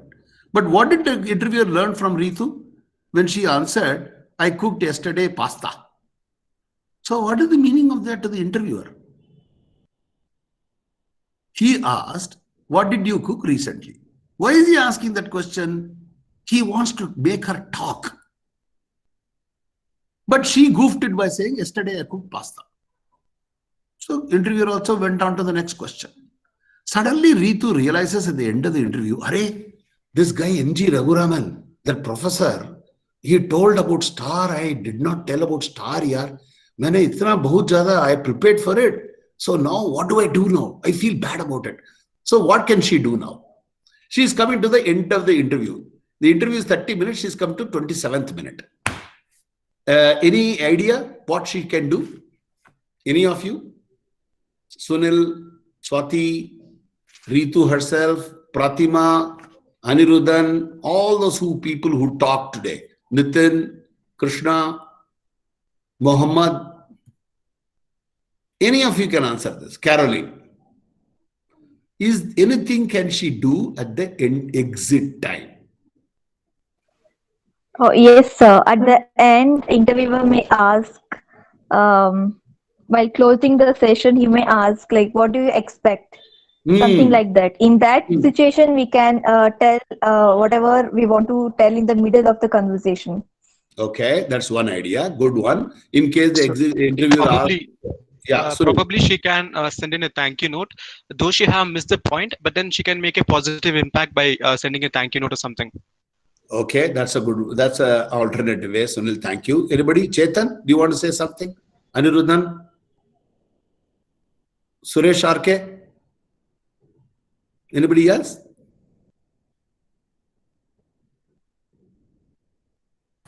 Sir, maybe I can take that point and give the same pasta thing as example and explain it once again. Superb.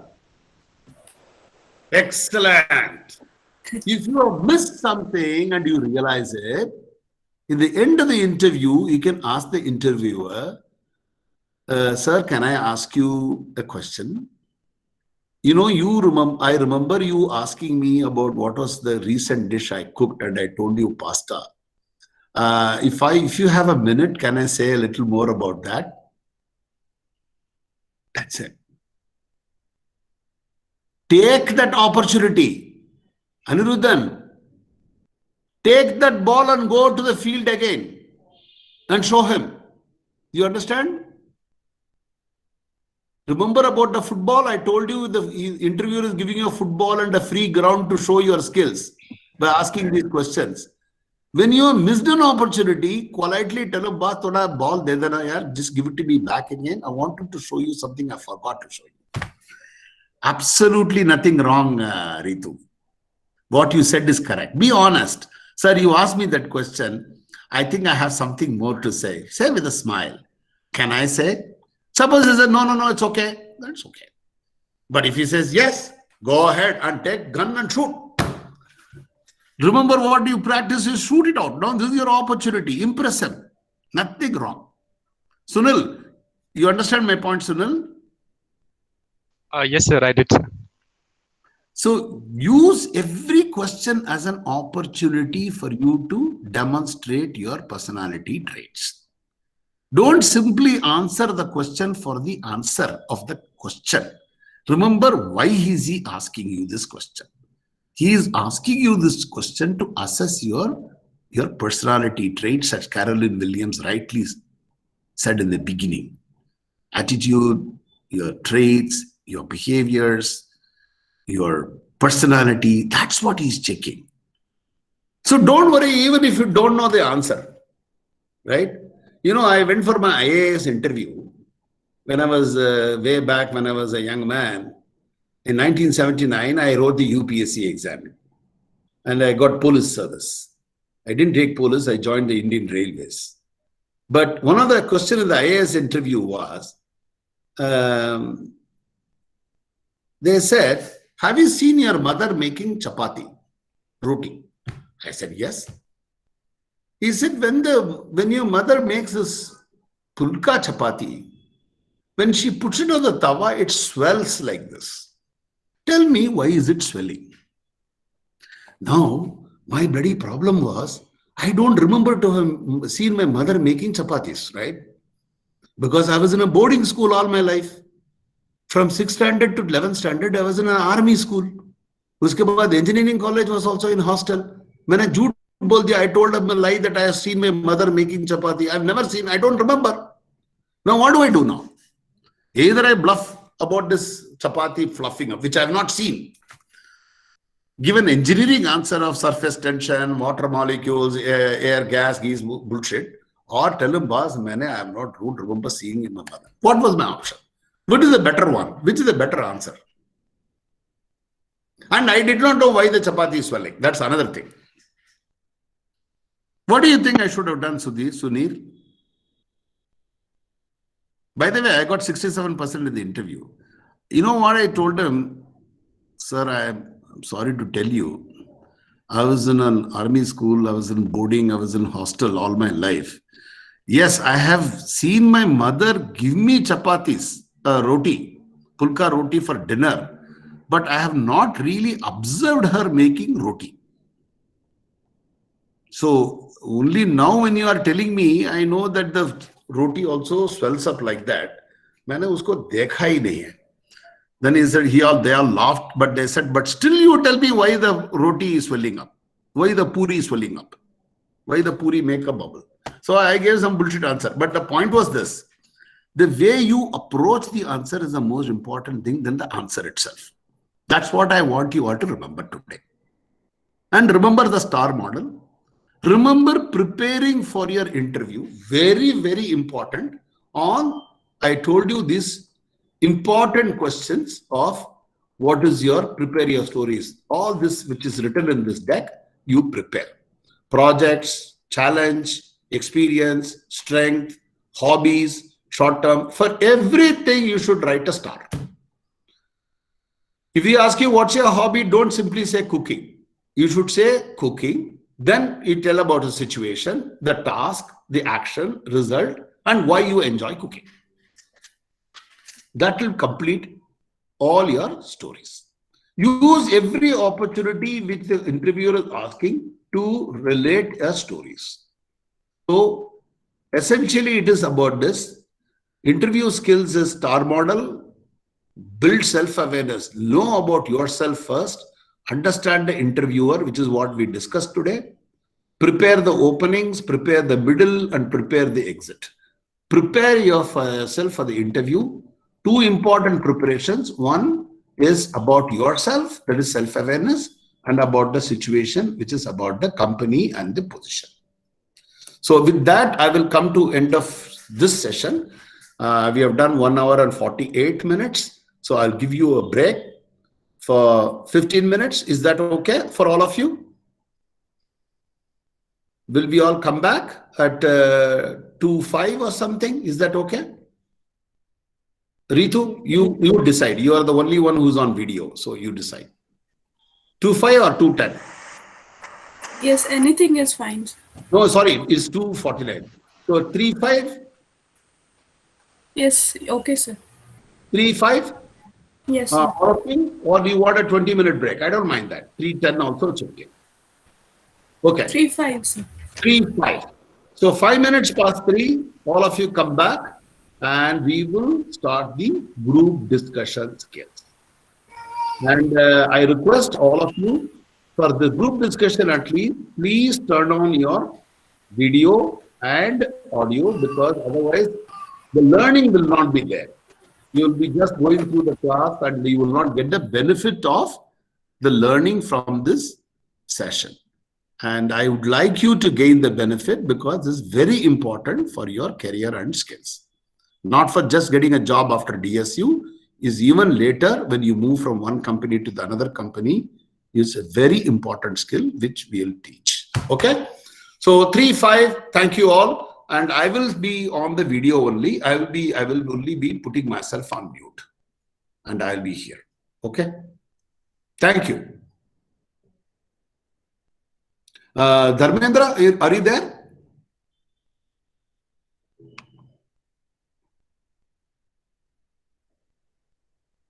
Okay, I will turn on my mute.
Hello, everybody. I'm back.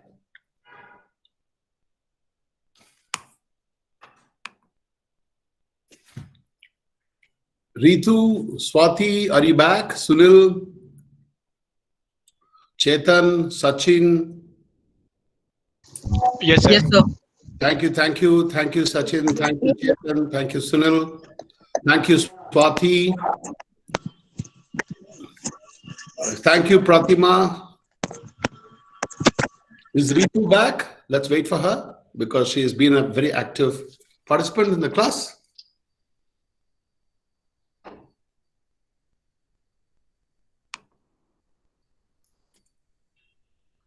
So we are now going to do group discussion. So Sunil, just a quick summary. How did you find the interview skills? Did you learn something today? Yes, sir. The previous session was quite productive and informative. So Okay. we learned a lot of things actually, sir. But will you be preparing for yourself based on the STAR model and preparing your answers? Yes, sir. Absolutely. Okay. Typically, what questions are you going to prepare for? I didn't get that, sir. Can you just repeat it again? No, typically, what are the types of questions which you feel you should prepare yourself? Prepare myself for an interview. What are the questions? What are the questions likely to be asked? You saw in the presentation, right? To the interviewer, sir? No. What is the interviewer likely to ask you? To us. To you, yeah.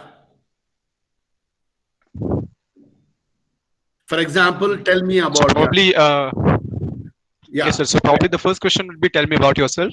Okay. And then moving on to the next question, what are your strengths and weaknesses, and how do you see yourself in the next 5 years or 10 years? And Okay. I think there would be one question, sir. Since in the second sem we passed, I mean there was no exam, so maybe we might have one question on that as well, but I'm not sure, sir. Maybe. So he may ask you some tricky question about, tell me about this, tell me about. In everywhere when you tell, remember to construct your answer. Hello, sir. Is my voice audible? Yeah, your voice is audible. Suppose you ask you about, Yes, tell sir. me about yourself, tell you about. Try to put it in a structure. Don't give one-line answers. Okay. Suppose he says, hey, what's your hobby like? Okay. What will you say? Tell me about your hobby. You can't Basically, say I read books and then. Yeah? Go ahead, Sunil. Yes, sir. So I was about to tell I read books and then I play computer games, sir. Yeah, but would you like to stop with that? Because no, sir. So I would like to demonstrate more about it. So when you talk about reading books, so you'll talk about the recent book, and then what is your favorite book, and then what are the things. Exactly. Now you're getting the point. So he is just giving you you're like, throwing the fish line in the water. So he is waiting for the fish to catch it. He is waiting for you. He's asking you a question. Hey, what's your hobby? Can you tell me about your hobby? So you can say, actually, my hobby is reading. Of late, I have moved from physical books to online books. I have a Kindle or whatever you want to say. And I read one book per month. I have made it a goal to read these kind of books. Earlier, I was reading fiction. I like this. Just give your interest. My favorite author is anything, on everything about whatever you are doing about your hobby of reading. You understand my point? I like to lie down and read. Or my hobby is this, that, instead of watching TV, I like to read. So tell them more about yourself, Sunil. You understand my point? Yes, sir. The more you tell about yourself, the better your chances of the interview going well for you. Because if you don't open up, how will you know to make an assessment? You understand my point? By default, he will say that you are not fit. You remember that deck we saw. Okay, let's share that back again. I don't know who to share. Yeah, I'll go to share this. Remember that in that interviewing, when we talked about it, In the first 5 minutes, he decides this, okay, and he says 80%, 20% decisions are taking place in the first 5 minutes. So if you don't open up, if you don't talk about yourself, in the remaining 80% of the time when he's asking you all kind of questions, your awareness, weakness, strength, etc., unless you play to your strengths, unless you show him your strengths by talking about yourself, you cannot score positive points, right? If you don't score, he will give you automatic negative. I'm asking a question, this person is not speaking. That itself will go against you. Isn't it? You understood it, right, Sunil? So that is very nice. Swati, would you like to summarize? What did you learn? Swati? Yes, sir. Yeah. I have learned not to give any answers in a word. We need to frame it in a sentence and tell him and Yes. I have learned how to answer for the questions, strengths and weakness, and tell me about yourself, and use Any the other STAR model. yeah. Using the STAR model. Excellent. See, basically use the interview as an opportunity to show him or demonstrate your strengths. Downsize your weakness, demonstrate your strengths, talk about yourself. This is an opportunity. In the 30 minutes, talk about yourself. There's nothing wrong in it. And that's what he wants to hear you. Okay. So Caroline, any comments, Caroline? Can you, is your audio working, Caroline?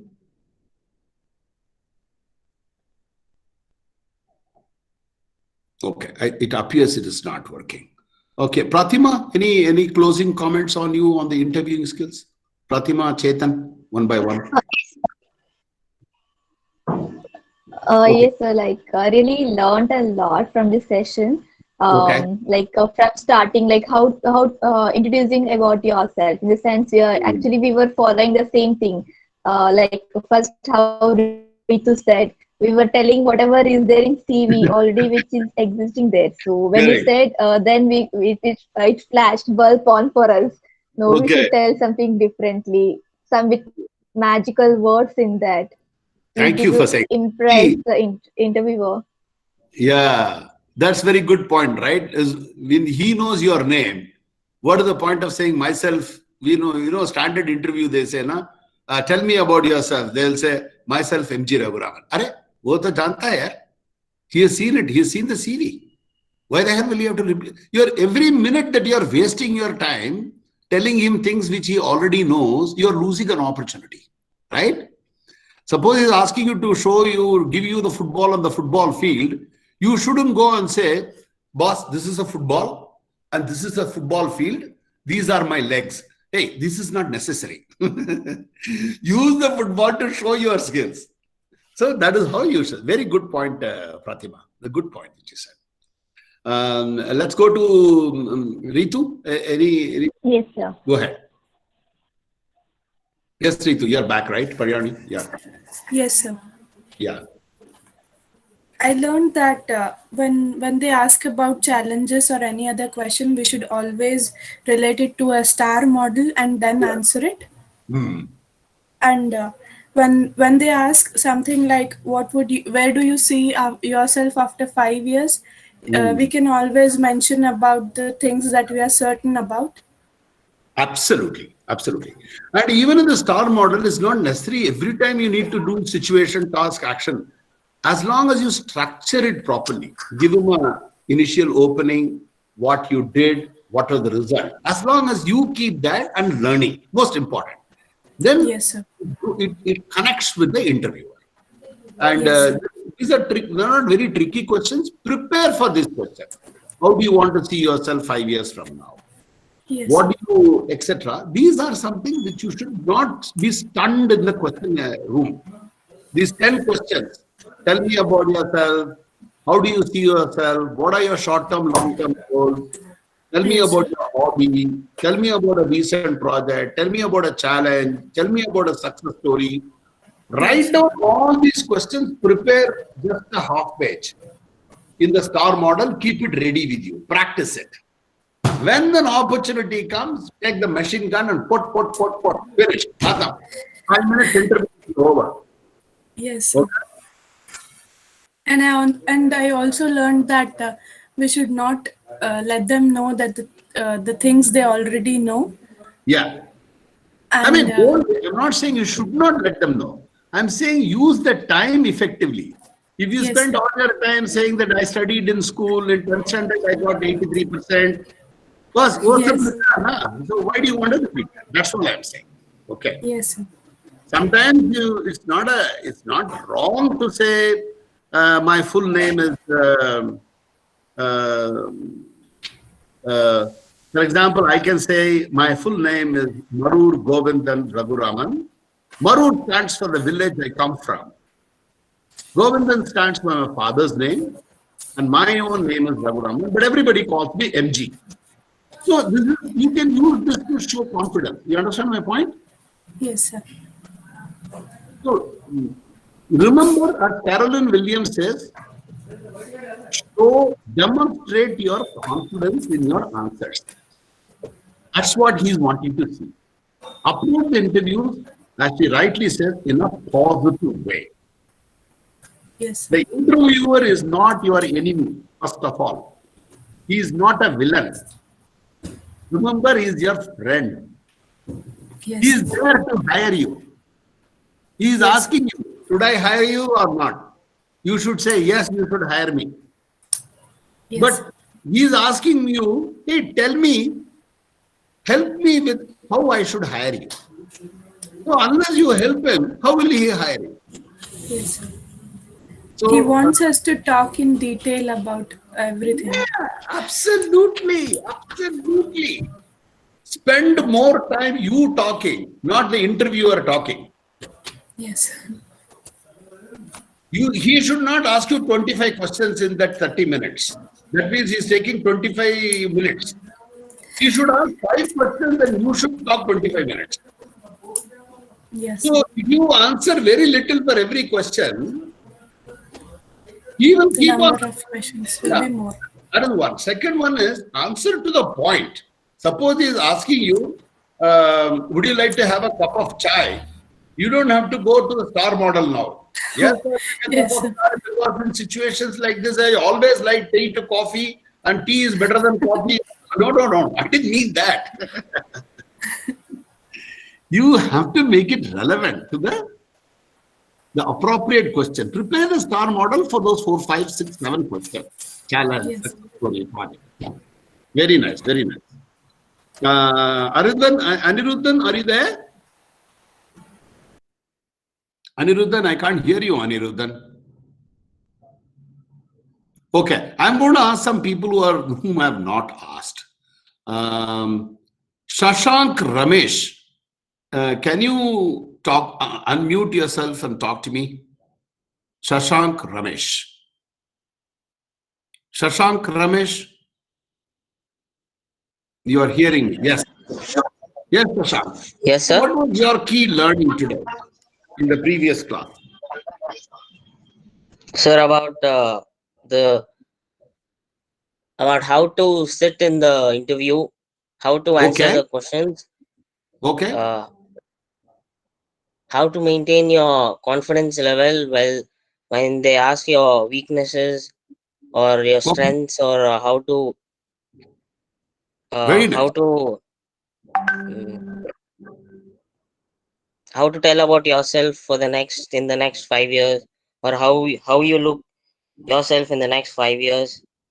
Okay. That's it. Very good. Okay, Shashank, can you show your video and tell me how you are sitting for the interview? I want to see your posture. Even if you're standing, if you can show me. Even if you're on your mobile, if you can show me. Yeah. Or your video is not working, is it? No, 1 second, sir. Oh, good. Can you show me how you are sitting? I can't see you. I can only see your head. Yeah. Can you, go back a little bit and show me how you are sitting. Where you keep your hands, Shashank? Sir, on the table or on your lap? Okay, fine. That as long as you have a control over your hands, that's good. Shashank, one question to you. Now you are seeing me, right? You are Yes. seeing my picture. Is it wrong for me to use my hands like this? It's good if you are explaining anything. It's good, but it's not mandatory that you should be keeping or waving your hand right Waving to your left. hand. Or, yeah. It should be part of your natural self. That's what you're saying. Yeah. Excellent. Very good answer. Excellent, Shashank. Okay. Now I'm going to Harish Loki. Harish Loki, can you please unmute and talk? What did you learn in the previous class? Harish Loki. And Fazil Ali, I'm going to ask you next question. So you be ready with your answer. You can unmute. Fazil Ali. Fazil Ali, Harish Loki. Okay. You have missed your opportunity to impress me as an interviewer. So I will go to Bharati R. Bharati R, can you speak up? If you don't mind.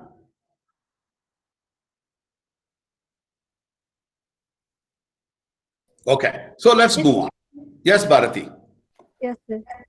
So what was your key learning, Bharati? From, sir?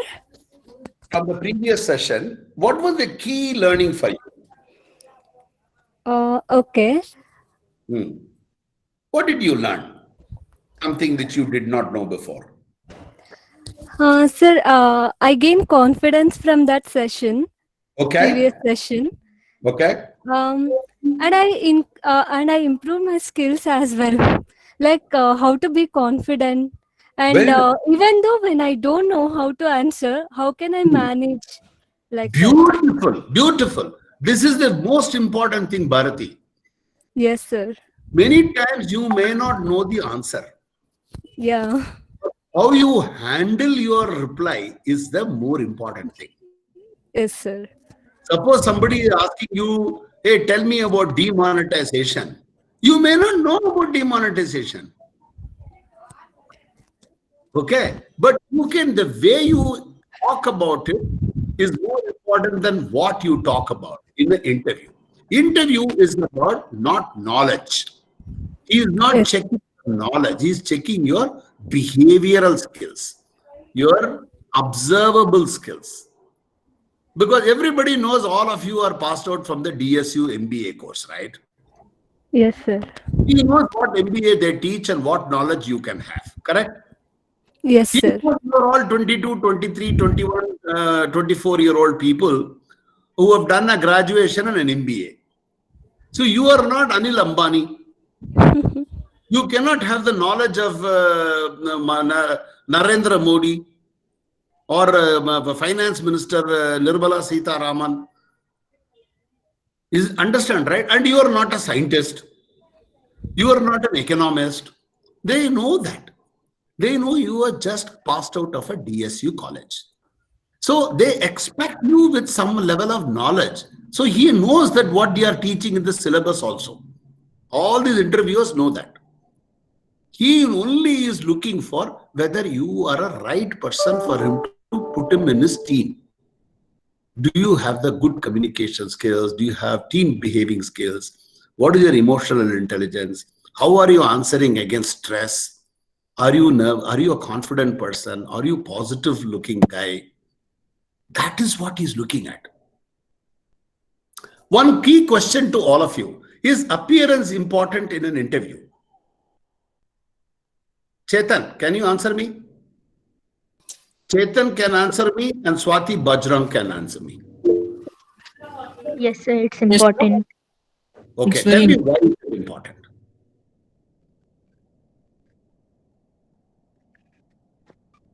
Tell me what is appearance, how appearance is important. Do I have a choice whether I am looking like Shah Rukh Khan or not? I am not looking like Shah Rukh Khan, yaar. Come on. Right? Sir, it makes us to look professional, sir. Okay. It makes you look professional. But you are a 22-year-old boy, Chetan. Yes, sir. So how can you look so professional? Santosh says it creates the first impression on us. Correct. Santosh, you're right. But why is it? What is that impression it is creating? Are you saying only good-looking people are selected in interviews? That means only girls will get selected in interviews, is it?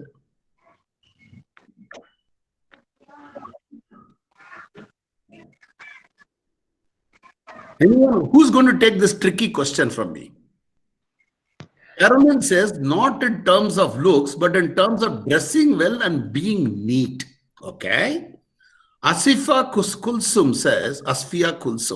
proper gestures, eye contact, and proper way of communication absolutely is important. Correct.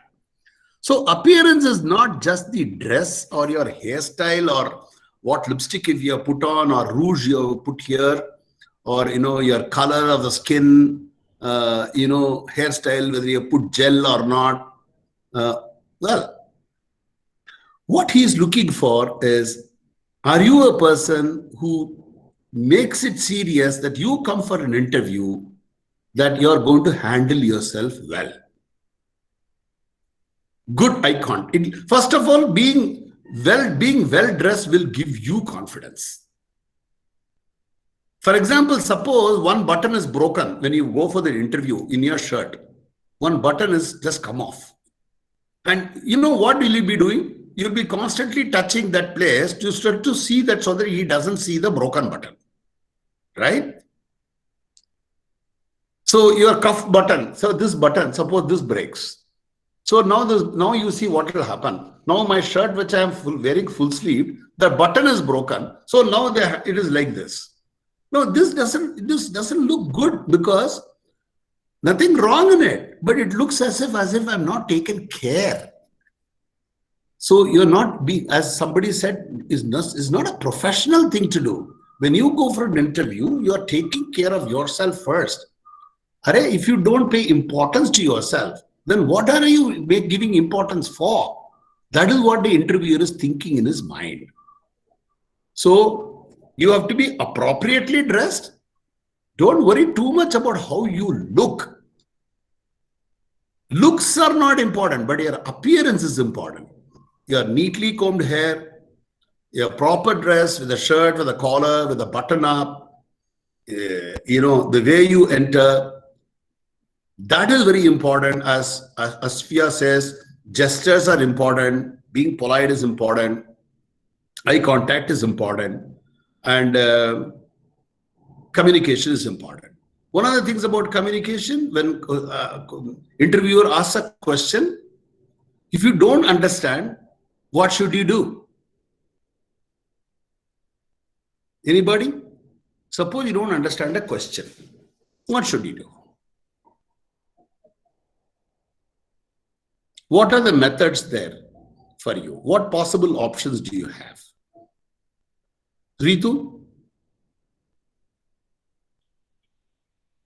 What will you do if you don't understand a question? You can approach the interviewer. I'm sorry, sir, I did not get that question. Can you repeat it again? Okay. Is there any other thing that you can say? We can ask them to elaborate the question a little bit so that it's clear for us. Okay. Then any other? We can explain what we know about that question and ask them to elaborate it, sir. Superb. That's also another method. What Chetan is saying is, suppose I ask you a question, tell me about the American election result and the American election process. Suppose you don't understand what I'm asking. You can say, sir, if I hear you, I think you want me to talk about the American election process and any shortfalls. Have I understood it correctly, or I'm sorry, would you like to clarify this for me? So before answering, ensure that you have understood the scope of the question correctly. Any of this is perfect. Carolyn says politely, pardon me, sir. Would you like to repeat? Or see, normally the question is not clear. Don't use that sentence. You are making it look as if he has not put the question properly. You shouldn't say the question is not clear to me. Don't say that. You say, sir, I don't seem to have understood your question correctly. This is what I've understood. Is this what you're asking me? That is the right way of doing it. Okay? Chetan, you're right. Sunil, you're right. And Ritu, oh, you're right. But slightly polish these things. Remember always, every sentence that you're speaking in the interviewer, you are conveying a personality trait of yours. Okay? So take your time and answer. Don't be in a hurry to answer any question. Give yourself some silence. Assimilate the question before answering. Is it okay? Shashank? Any question, Shashank, from you? No, sir. Okay. So now we are going to, I'm going to the group discussion skills. So we are going to talk about group discussion. I'm going to ask you first question. Why do organizations use GD as a selection process? Why can't they just stick to interviews? Why do they use GD? Anybody can answer this for me? To check the confidence level of the candidate. But to check the confidence of the candidate, you can do interview also. So related to teamwork, sir. In a group, how we will speak. So you are saying you are going to check the confidence of the person in a team environment. Okay, that's a good answer. Anybody else? What do they do? Yeah, go ahead. So it also offers us an opportunity to improve ourselves. Okay. No, but why is the interviewer doing the GD? That's what my question is. Why can't he do an entrance examination, one aptitude test, and interview and then finish with it? So basically, they conduct GD in order to check your communication skills. Okay. And are you a good team player?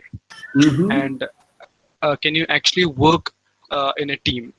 So that's what they're looking for.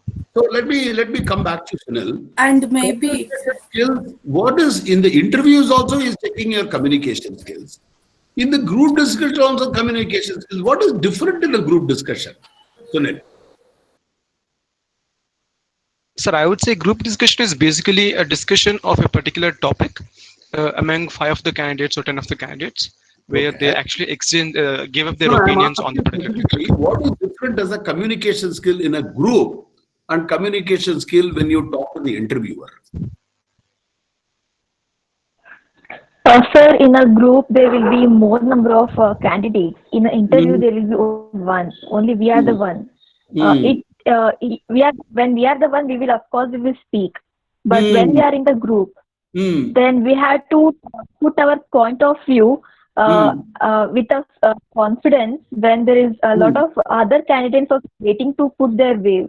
So we should not stand on our point and discuss the same thing when some other candidate may oppose it, but we have to give a correct explanation. We think this is the right one. Very nice, very good, very different perspective.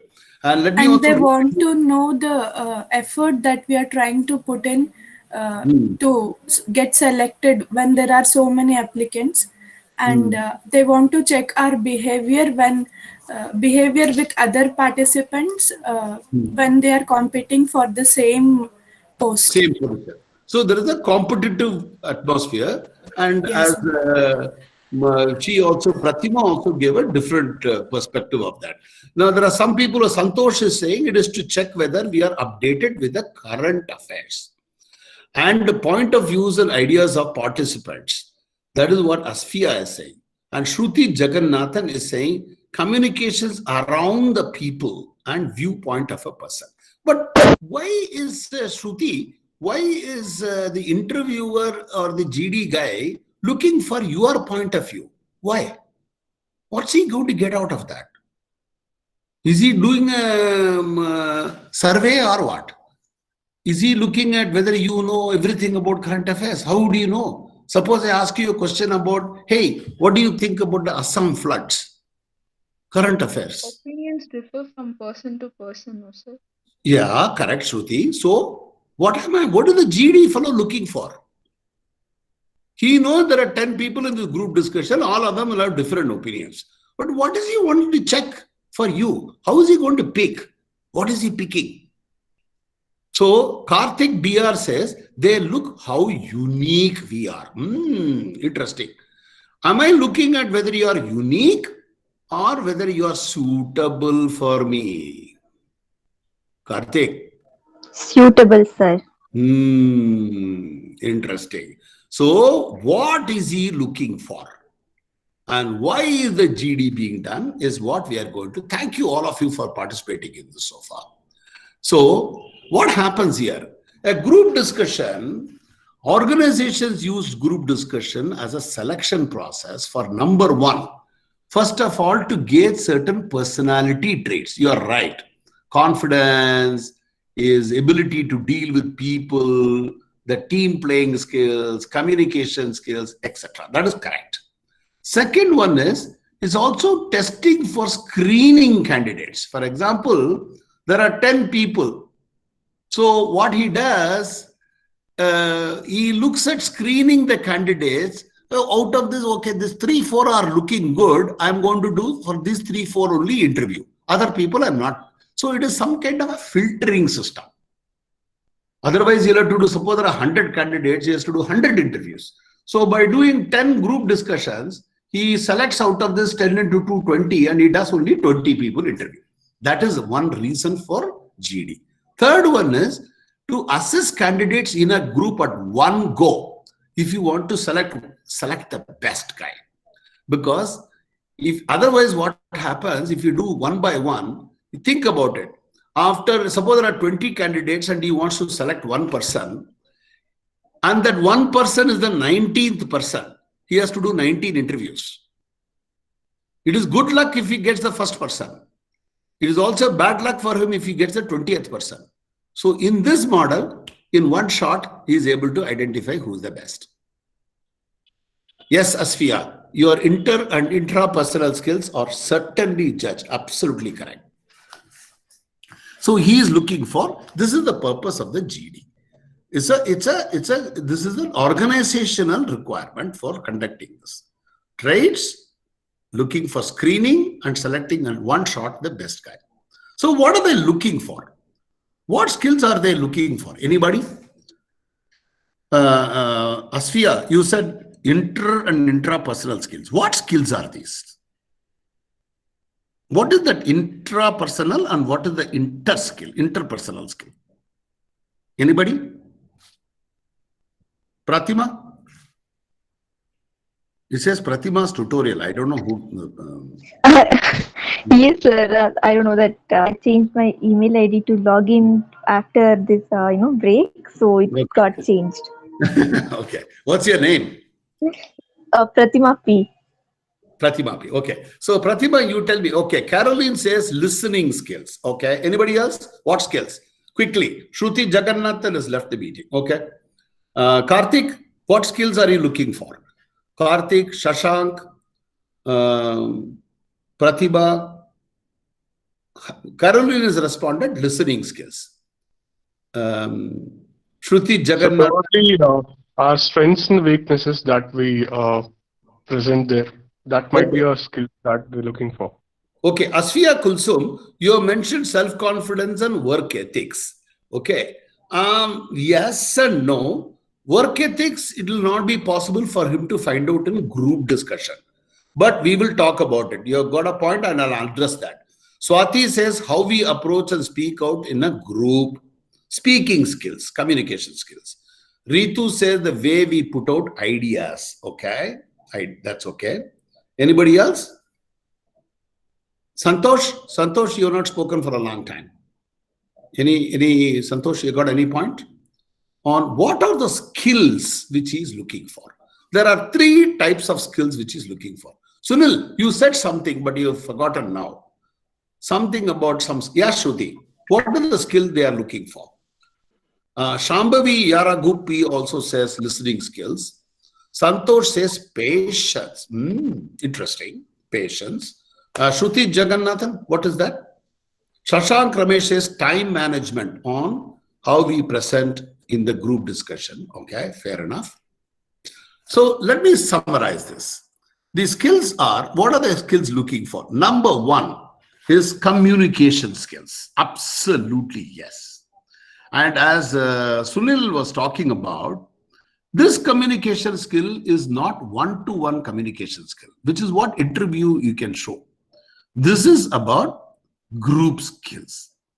How does a person manage in a group? There are 10 guys who are, each guy is trying to impress the other and shouting at the top of the voice. What happens to a quiet fellow? He'll keep quiet. He'll wait for everybody. He's trying to talk, but nobody is giving him chance to talk. So what do you do? How does he manage it? You know, in any group discussion, there'll be 2-3 fellows who will be continuously talking, who won't give other people another opportunity. Do you think the interviewer will be impressed with them because they are talking more? No, sir. No. They should give opportunity to others as well. So he's also... I guess no, sir. That is the leadership skill he's looking for. How is he giving opportunity to the other people, team? So if an over-dominating character also is no good, is he carrying other people? Is he carrying the team with him? How is he communicating under adversity? Is he shy? Is he withdrawn? Suppose somebody challenges him. How does he deal with emotional intelligence? Does he lose his temper? Is he able to handle conflicts? These are the skills, the 3 skills: communication, emotional skills, and leadership skills. Okay? Now we are going to talk one by one. Communication skills. Very correct. Most of you have talked about it. I saw Gurashila saying active listening, Shambhavi saying listening, Caroline Williams said listening. Absolutely, one of the top skill which he's looking for in communication is ability to listen. I'm going to ask you one question. Suppose I throw all the 10 of you. I want to test it out now. The people who are going to talk are Sunil. Okay, Sunil, turn off your mute immediately. Sunil, Chetan, Pratima, Shashank Ramesh, then Gunashila, and Ritu. Okay? All of you turn off your mute. Okay. Okay, one person is having a noise problem. I don't know who is that. Okay. I don't know who is having an echo. Okay, I think it is Shashank your problem. I think. Okay. So Pratima, Ritu, Sunil, turn it off. Yes, sir. Sonia, yeah. Okay. Now, and Santosh and Gunashila. Okay. You are the group, 5-6 people, and I'm going to give you a topic.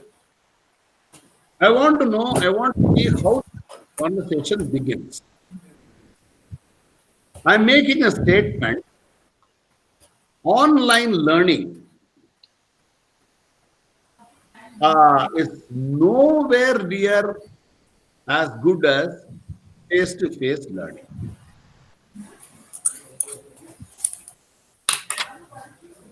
Ladies and gentlemen, start the discussion.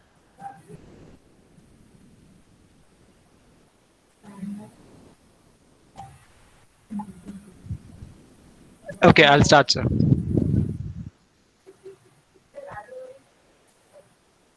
Hello, is my voice audible, sir? Of course. Okay. Good afternoon, everyone. The topic for today's group discussion is online learning is as good as... I'm sorry, can you repeat the topic again, sir?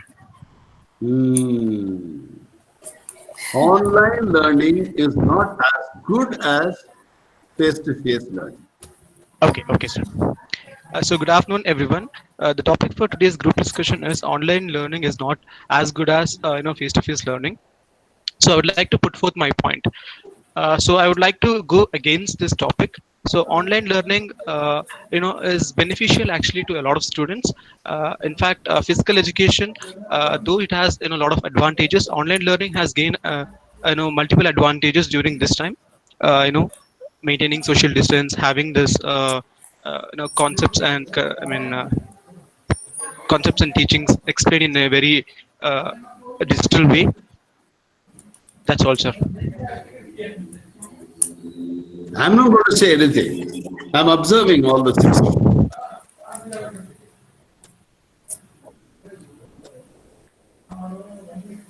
Guys, if you have any point, you can just put forth. I think physical learning is far better when compared to online learning. Because I support this point because in physical learning, that there are many advantages that we cannot access in online learning. For example, in online learning we have a lot of network issue, whereas in physical we can there is no any network issue and we can observe the expressions of the teacher and the listener as well. And in online learning there are a lot of distractions. You can just turn off your audio and video, just do whatever you want. Whereas in physical learning there's somebody who is keeping an eye on you always, so that helps actually.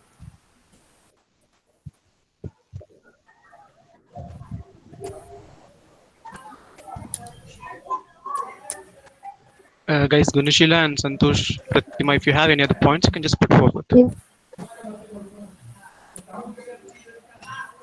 That's a good one. Sunil, what you just demonstrated was a good listening skill and being open. You are being open.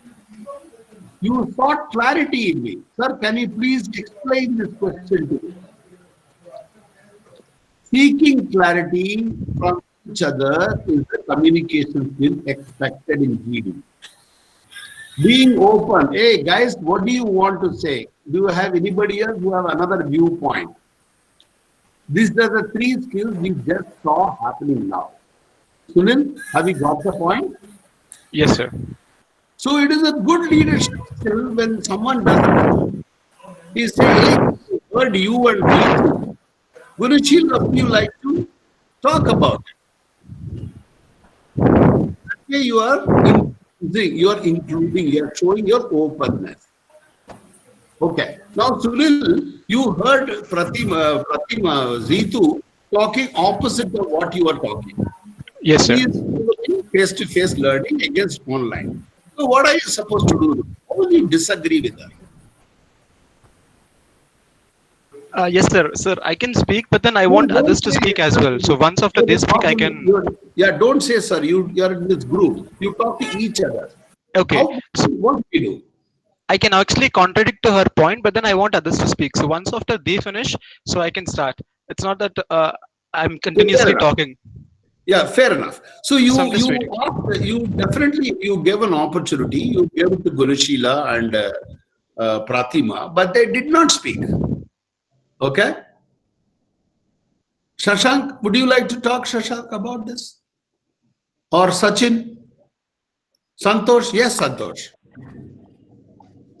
Sir, No, don't talk to, by the way, in a group discussion, don't talk to the interviewer at all. Okay, sir. Always talk with each other. Don't make it an interview. You understand my point? Behave as if the interview is not there at all. Don't have to say and then look at him and say, sir, to whom have you got to look at? Santosh? To the participant. Correct. Absolutely correct. So address the participants. Go ahead, Santosh. I would like to agree with what Sunil said. That is, online learning has more of tools compared to physical learning. Because online learning, we have enough time to concentrate on the other things as well. But in the physical learning, we have got time to travel. That is the first thing. Second thing is we have got now we need to maintain everything in the class. We are just in a build brick and mortar. Everything is pressurized. But whereas in the online learning, we have got flexibility, and we can record it, and we can reiterate whatever the things we have taught in the classes. And we have got time to think on projects, other courses, certification courses, etc.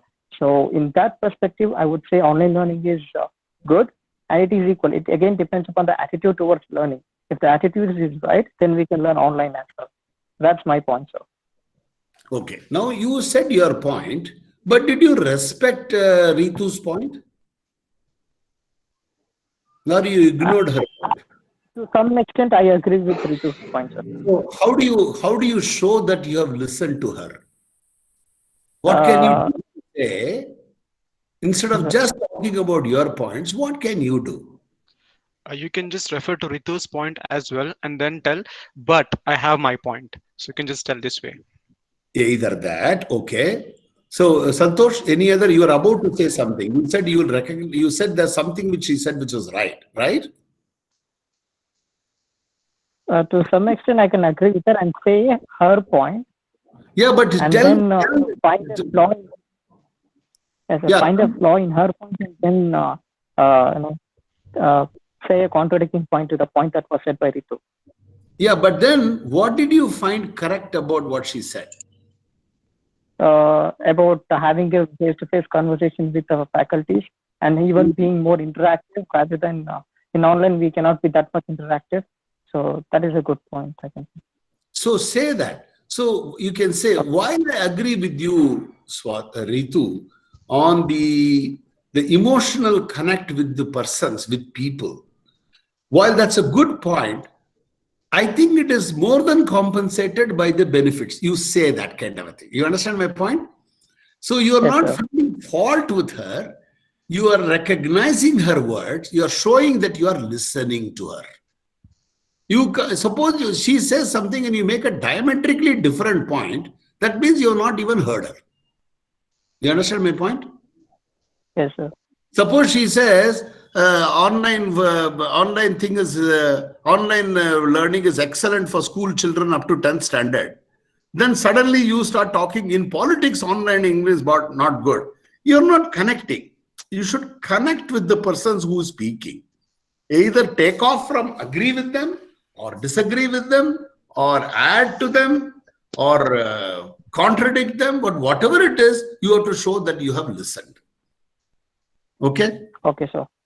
Shruti, you wanted to say something, right, Shruti?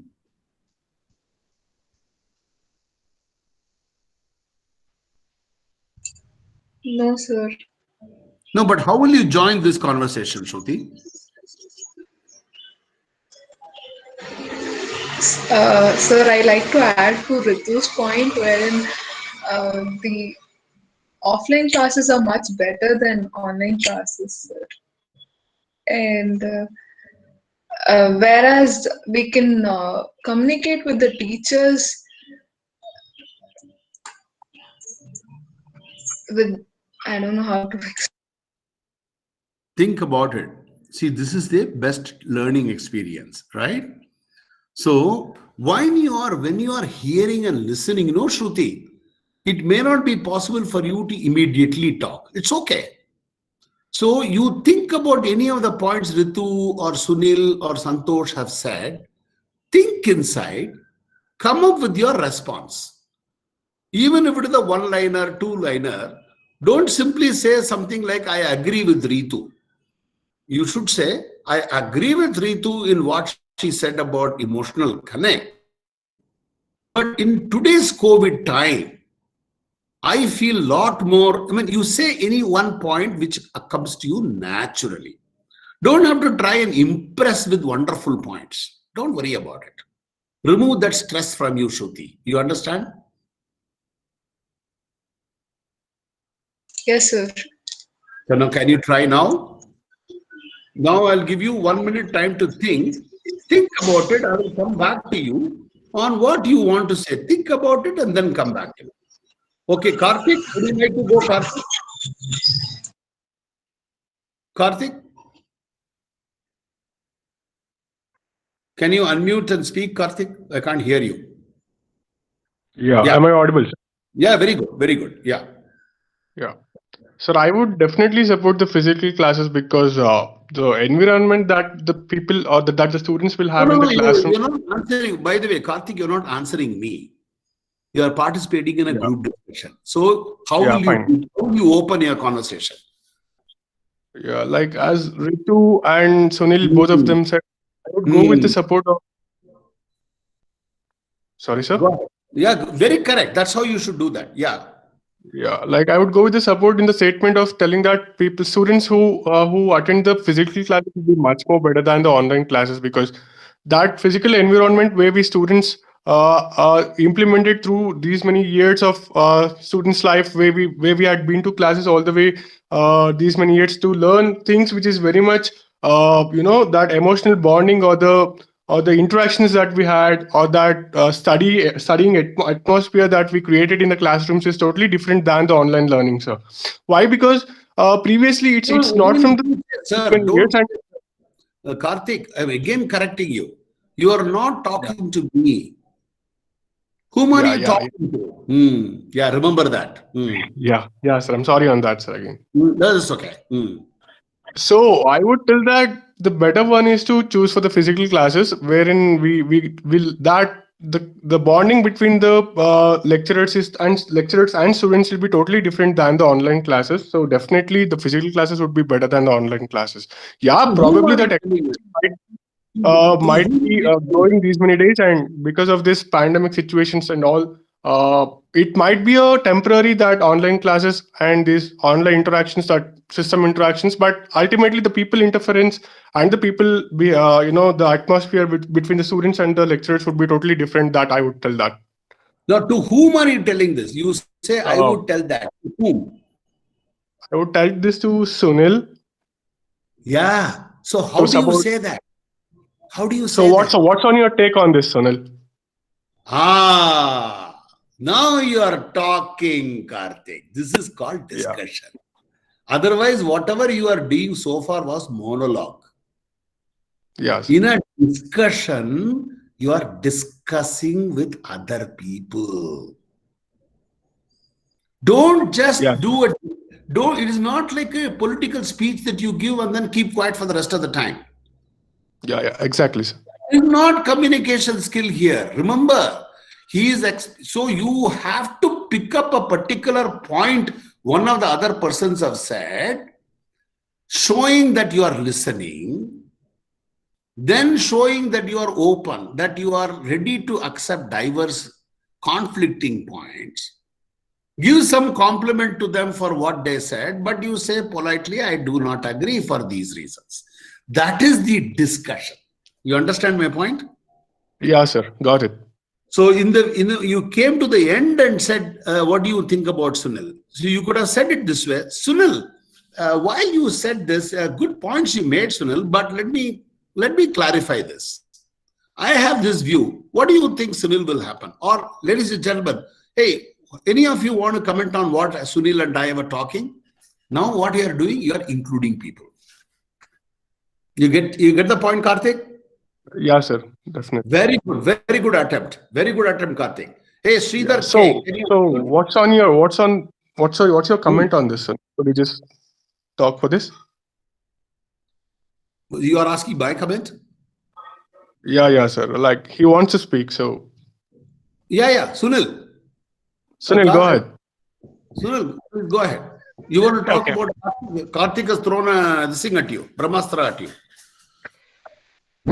Okay, so I agree to you, Karthik, up to some extent, but I don't agree to you on the minute contents. I do agree that physical connect is important for a student, but at the same time, just think about the online learning. What are the benefits which you have derived from online learning? And Ritu talked about switching off a video and muting mic, and you go somewhere. I have to interrupt you, Sunil. I don't think you are being fair here. What do you mean by saying that this is right? You think about, see, I'm not a participant who's very aggressive, okay? Imagine a guy like me who will just throw spanner in the works. I'm trying to impress the interviewer. So, Sunil, I completely disagree with you. What you're talking is rubbish, Sunil, because you think about it, all the students, everybody cannot do online. What about the poor people? Do they have computers? Do they have laptops? I have one more point on you, Sunil, because you're telling all these technologies have been improved. So it's all about the only class that you think about about like what about the mental stress that's happening for children, Sunil? Exactly. What's on your point? Yeah. Exactly. We cannot consider that they only listen to the classes, right? There are a lot many things that goes on online, like many things that can be accessible through online, like phones, laptops, or whatever. So how can you just tell that only it's up to online classes? There are a lot many things that's distracting day-to-day life. This is a So classic. the mental should be the major problem that children leads in day-to-day life because of this online classes. See, this is a Okay, classic. so I would like to add on few points to that. So can I speak, Okay, sir? stop for a minute. Stop for a minute. Okay. This is classic of a group discussion. Now you see the heat is picking up. You understand? Yes, When sir. the heat picks up, there'll be 4 fellows talking simultaneously, one on top of the other. Now let us say, in the meantime, Gunashila, she's been quiet all this time. And now only 2 minutes are left. If it doesn't open the mouth, interviewer will think 0 only, correct? So interviewer has heard only 4 people: Santosh, Ritu, Sunil, and Karthik. What about other people? Pratima, Gunashila. Gunashila, you got only 1 more minute. What will you do? You tell me. These fellows are all shouting on top of each other, not giving you a chance also. How will you enter? Sir, we will take up the chance of concluding the things. Yes, that's a good idea. So you can say, hey, ladies, and do it. Show me. How will you do it?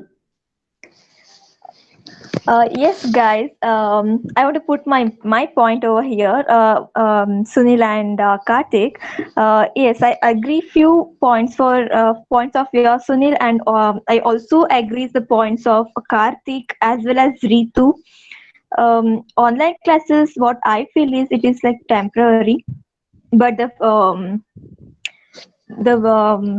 physical things impacts the more. The total output will be with the good only if it is physical classes, not in online classes. Even I got a mute for so long time only because I got disconnected with the audio. So this is what happens in the online classes. Okay, when I want to speak, but my audio is not making me to speak here. So it may make some miscommunication happening between the people. Beautiful So, point. Pratima, you see how when you it is in the came? physical class. Yeah, this is a nice way of doing it. You can say, guys, listen. Well, I heard all of you, but look at me. I had my problem with my audio. I could not participate in online. So you're making a point with a dramatic entry. You understand? Because if you Yes, keep sir. on waiting, suddenly the interviewer will say, okay, time, ladies and gentlemen, and finished. You're not spoken. And if you don't speak, how does he know anything about you? So this is something which we are going to talk about now. So collaboration, this is the communication skills, etc., is something which the GD fellow is looking for. So therefore, in this conversation, obviously Sunil is doing well because he was listening, he was open, he saw clarity. We also saw the other people also, some of those people who spoke, all of them would have got clearance from the GD point of view. Those who didn't speak, they may be listening, but they didn't talk. How do I know they are listening? Unless they talk, unless they see clarity, unless there was some language from them. Okay, that is the key point. Second one is emotional intelligence. Now we are going to test you on this. Okay, how do you keep cool, keep a positive attitude, and interpersonal relationship? So let us go back to the same topic. Now I am a fellow, one of those GD fellows who's quite an irritating character, who wants to dominate, who wants to impress the interviewer skills. So I am suddenly joining in this conversation.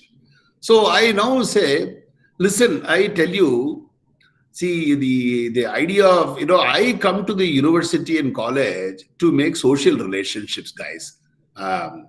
Sunil, what is this meaning of online? I can't even have a cup of tea and build my friendship here. I don't come to university only for learning knowledge and mathematics and science. That is not why I come to the university. I come to the university to build relationships, boss. I come to the university to make friends. Online, I can do nothing. I'm an individual. I'm an island. What do you say to that, Sudhil? And all those people who are pro online, I challenge you with this. Swati, your view, Swati, you're not spoken. Don't you think relationship building is important in the university? I support what Ritu says. No, I'm throwing it. Yes, I also support the point of Ritu's, that is, physical classes are better than online classes. We can have a good interaction with the teachers and like practical sessions and like clinics and practicals like that chemistry labs and all. We can just practice, but in online sessions we could not do that. Just we can have a visual effect. I mean, we just But, see through. Swati, I'll question you here. I just spoke before you, right? Did you listen to what I said? Yes, sir. That is relationship, social relationship. So what you could do is mention about MG. You said about relationship. That's important. I agree with you. But the more important thing is something like that. So that way you are now showing that you also listen to me. Otherwise, you are only talking about your points, right? See, remember, this is a discussion. We are trying to include people. Emotional skills is understanding the emotion of the other person. Sometimes you have to laugh, you have to, sometimes you may get irritated, you may lose your cool. But how you manage relationships in this group itself is an important thing. Okay, so now Swati, I'm going to include you in this group. Chetan, can you unmute? Chetan? Yes, sir. Yes. Okay, Chetan, Swati, Santosh, can you unmute, please? Yes, sir. Yeah, thank you, Santosh. Shashank, can you unmute? I want Shashank, can you unmute? He is not able to unmute. Okay, let me go to another person. Madhushri, can you unmute, please? Madhushri and K. Sridhar, both of you, and Tejas, can you please unmute? You don't have to show me a video, but just unmute. Can you? Anybody else also can unmute. If you unmute, then I will know that you are coming on to discussion. Right now, I have Swati, I have Santosh, I have Chetan. And what about Pratima? Okay, Pratima. You four are going to talk, okay? And Shruti Jagannathan. Shruti Jagannathan, Chetan, Swati, Santosh, and Pratima, okay? So now I'm going to give you a topic. I'm going to give you a topic. The topic is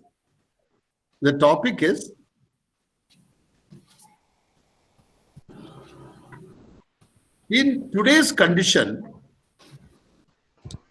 although we say women are empowered and they are equal to men and all that, I am of the opinion there are many jobs for which women are not suitable. For example, physical job, army, police, construction work, bus driver jobs, train driver jobs in factories, difficult factories. So I am somehow feeling there is too much hullabaloo about this women empowerment because we are not accepting the fact that women are not suitable for some of these jobs. That is my feeling. I would like you guys to either agree with me or disagree with me, or what are your viewpoints? Yes, I would like to start. The point which you have said, sir, that is like Shruti and a group. I agree to the point that still women are not empowered. That is, still women are not allowed to go outside and work, and they are not allowed to do any like night shifts works and physical work in the army and all. They are strict to the homework. Mostly, I mean, still the 50% of the population still feel that women should be just, I mean, she should be working at home, and she's not allowed to go outside and work. I mean, men are more demanding or more they are still ruling, I feel. And I want your opinion also. I mean, I I stick to this point. Yes, Swati. Yeah, go ahead, Pratima. Yes, Swati, okay, somewhat. If I think just, for example, I'm agreeing to your points. How come you tell 50% of the population? Do you go through any analysis there? I don't think so. 50% of things is going likewise. I hope that more than 50% is there. Haven't done the analysis or done, I mean, gone through any research, but uh, as per my opinion, I hope that more than 50% only. Mm,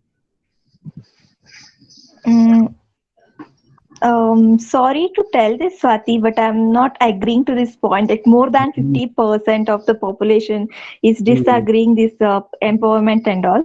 I want to tell you that no, there are many organizations where the CEOs are women. You know, the whole organization is managed by a woman. Here and there we have you know still some some villages like underdeveloped cities. We may say that some women's are like depriving their self there, but when we encourage, when we do some campaigns, and also they will also come out of their comfort zone and start do something, start achieving something. So but what you said, analytics of more than 50%, no, I won't agree for that. More than 50%. Pratima, I think I agree with okay. you. Pratima, I agree with you to a large extent. I think Swati is, while she talked about the numbers, I am also not sure about what she said about numbers. You take the current US situation, the new president has nominated the Treasury Secretary, which means in America is like the finance minister, and the commerce secretary as women. His own vice president is woman. Yes, sir, exactly. So the head of security, head of intelligence, do you believe this? Head of intelligence is woman. So I think things are changing, Pratima, and maybe what Swati was saying is in the past. But in the today's world, I think it is wrong to know. After I hear you, I'm changing my opinion that even in the army, yes, putting the woman right in front of the enemy in the battlefield may be a very inappropriate thing to do. But otherwise, she can take on all the strategic and analytical and tactical and leadership roles. She can definitely do that, right? That's what I'm also feeling. Chetan, what do you think, Chetan? Yes, sir. Now we can see women, in sports also. They're doing a well job. Then coming to the army, even there, they are there. And even, like you said, auto drivers and all. Even metro, when in metro, the controlling system is done by the women only. That driving metro trains and all. So I have observed while moving there. So even securities. So no, women are not put in back. Now the doors are open for them. The only thing is women should open and come front. Sir, I would like to add a point here. The what and all things which you are talking here, it is only pertaining to our country, sir. When it comes to other countries like Netherlands and other countries, I'm not getting the example now. And there are many women who are working in armies as well, sir, and also as in police department also. So we can say why do you think it is not happening in India, Chetan? Because of our culture, is it? Yes, sir. It is mainly because of our culture, sir. Here they won't allow women to go out and work. So it is happening like that. Is it because of bad education or culture? What is the wrong? What is the mistake we have been making? Our education system is trying to bring out women for work and also, but in the culture, they are not letting them to come out. And the situation is also like that. So it is happening. Chetan, are you blaming your parents for this?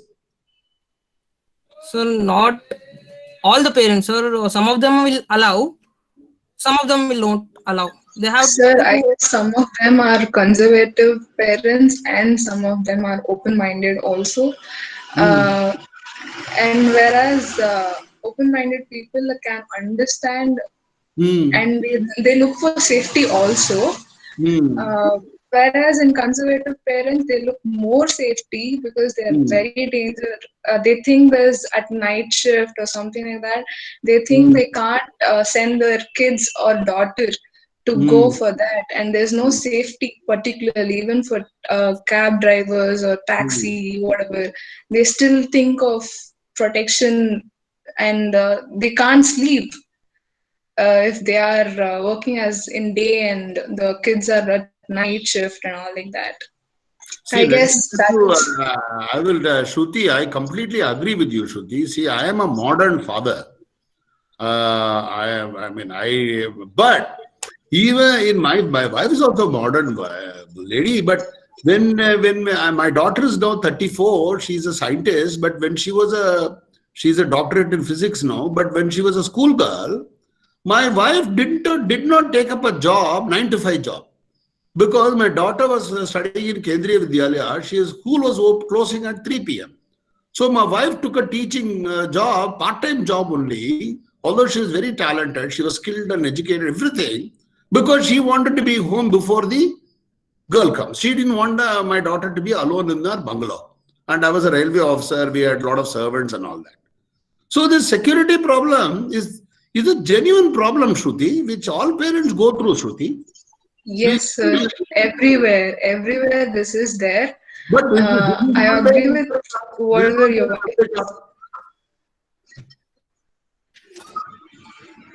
This is not that. Is it only our country? I'm not able to hear you. No, I am saying this security problem, if it is the case, why is it only bad in India, yaar? What about other countries? Like Chetan is saying, why is it not a problem? Why every mother and father is not worrying about their daughters? Like, why are we only worried? Is it because, is it because that as a culture, we are bad people or what?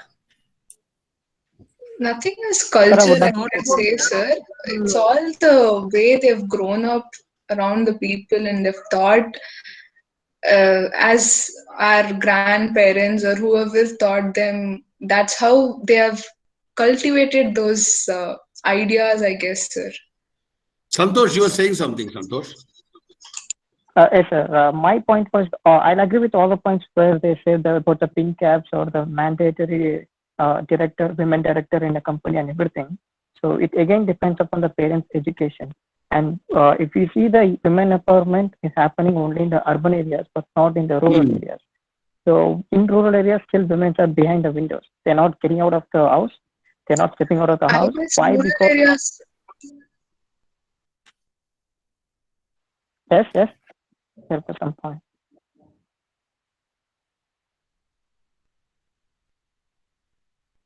Go ahead, Shruti. You're wanting to say something. Well, Santosh. So from the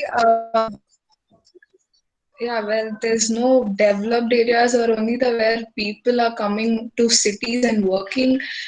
They want their children to work so hard and they want them to be educated and all those things are there. So I think there the women's are coming out. Here is only like in cities or very few, I guess very few percentage where female or the families are not ready to put a daughter into a night shift or any other places where they're not looking for safety until unless there's a safety. So, Chetan, can you summarize, Chetan, this discussion? We have come to the last minute. So this discussion can be concluded as it all depends upon the mindset of the parents, how they are educated and all. If they are well educated and they understand the situation, they will let go of their daughters or children to work for night shifts and all. Many of my friends also working night shift now, and they didn't face any problems and all. Now, is this your opinion or is the group's opinion, Setan? Sir, it is my opinion, sir. Ah, but I asked you to summarize, right? Yes, sir. So how will you summarize and demonstrate leadership quality? Who wants to try that? Last minute, this is of the discussion. I have to try. Okay, go ahead, Pratima. Yes, I have listened all participants. Even I felt the more important one is safety, as Shruti said, and even Santosh, Chetan, and Swati. You were doing good while telling about the safety things. Yes, it depends on mindset, as Chetan said, and even it depends on safety and culture, as Shruti said, and some as Swati was telling about the past things. Now we are in better generation where even parents are getting modern, so even they are thinking practically nowadays. When come to safety, it means culture also depends, and even our country's laws, it also depends. So it's all in our hand. Like if women wants to come out of the windows, so of course she had to fight for it. As Santosh said, he's still behind the windows, and it is in rural things. So to make that, we have to make sure there is some effective laws to make that to come outside. So this is how I summarize. So you see, I'm just showing you this in your strategy. Initiation is make the relevant points, open the anybody can take an opportunity to open the discussion. So who opened this discussion today? After I spoke, Swati. So that is one way of showing, making an impression. So you can decide. Everybody cannot open, right? So if you have already got some ideas and some relevant points, start with the quotation, start with some facts. Although she gave some numbers, 50%, 80%, doesn't matter whether wrong or right. She started with some numbers, which is a good way to start and make an entry into the discussion. So don't worry about whether people argued with the numbers or not, but that is a good way to start. Swati, you did it correct. Okay. But you could have started with a story. You can also start with a story. You can always say, ladies and gentlemen, like, remember I told one story about my daughter, my wife not taking a full-time job. That will be a nice story to start with. Somebody can start with a story. Like, Pratima, you could have started with the story. Ladies and gentlemen, recently I went to the metro station. You know what? I was surprised. Contrary to what my expectation, the operating controller was women and they were working night shifts. No, I am not trying to say this has changed everything in this world, but I am only trying to say things are getting a lot better. That is how you can start with a quote or a facts or a short story, make that impression. If you make an initiation entry, it does make an impression on the group discussion interviewer. Remember that. If you cannot, somebody else has started, doesn't matter. Wait for the midway when there is some silence. Enter during low times. When two people are arguing in between, you can enter. Or wait for a participant to finish a point and jump onto that point by saying, I agree with you, like many of you did, supporting statement. I agree with Ruchi, or I agree with so-and-so. I want to add to this. That is one midway entry. Third way entry is summarizing.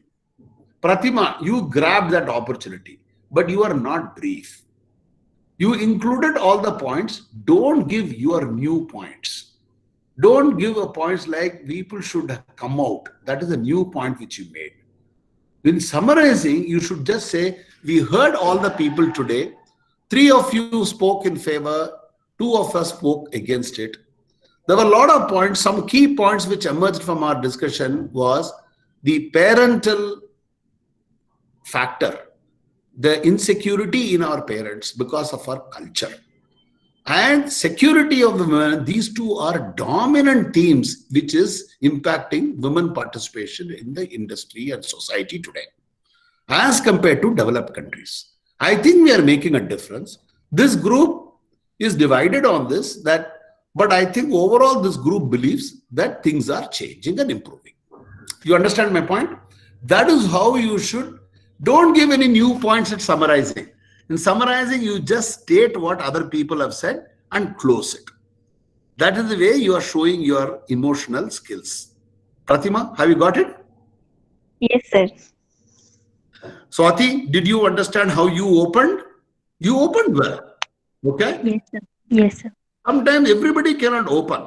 Chetan, you entered the middle. Do you recognize that? So Yes, sir. you enter in the entry point, can be in the beginning or somewhere in the middle or in the exit or both. That's also okay. And Shruti, you spoke a lot in the middle area, right? So that's a good one. Santosh also spoke in the middle area. But make it a point to enter the conversation.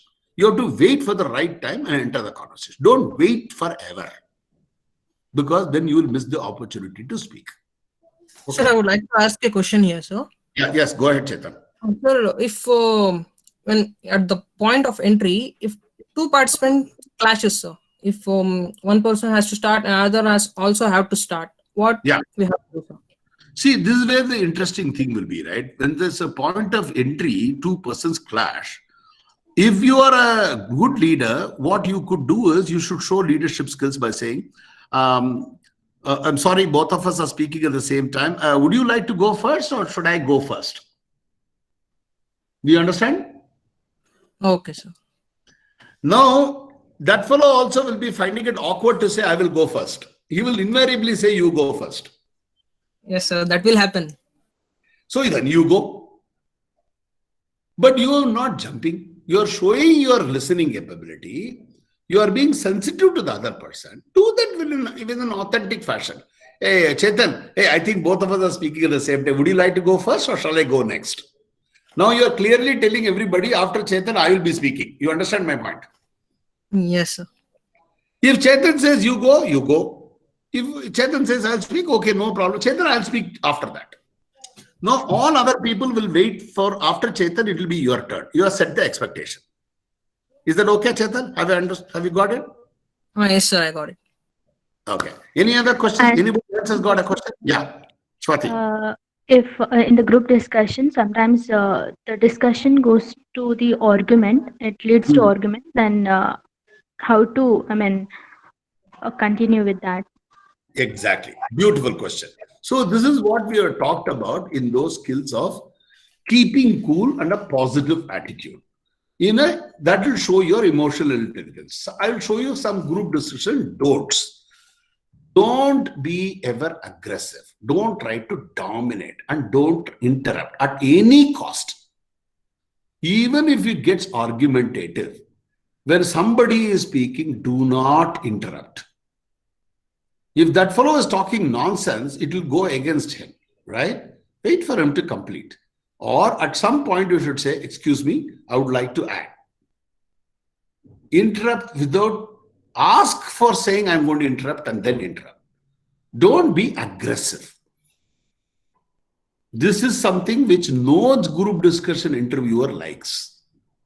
Because you got some points, you don't want to prove it. Don't see, this is group discussion is not about proving your point or his point.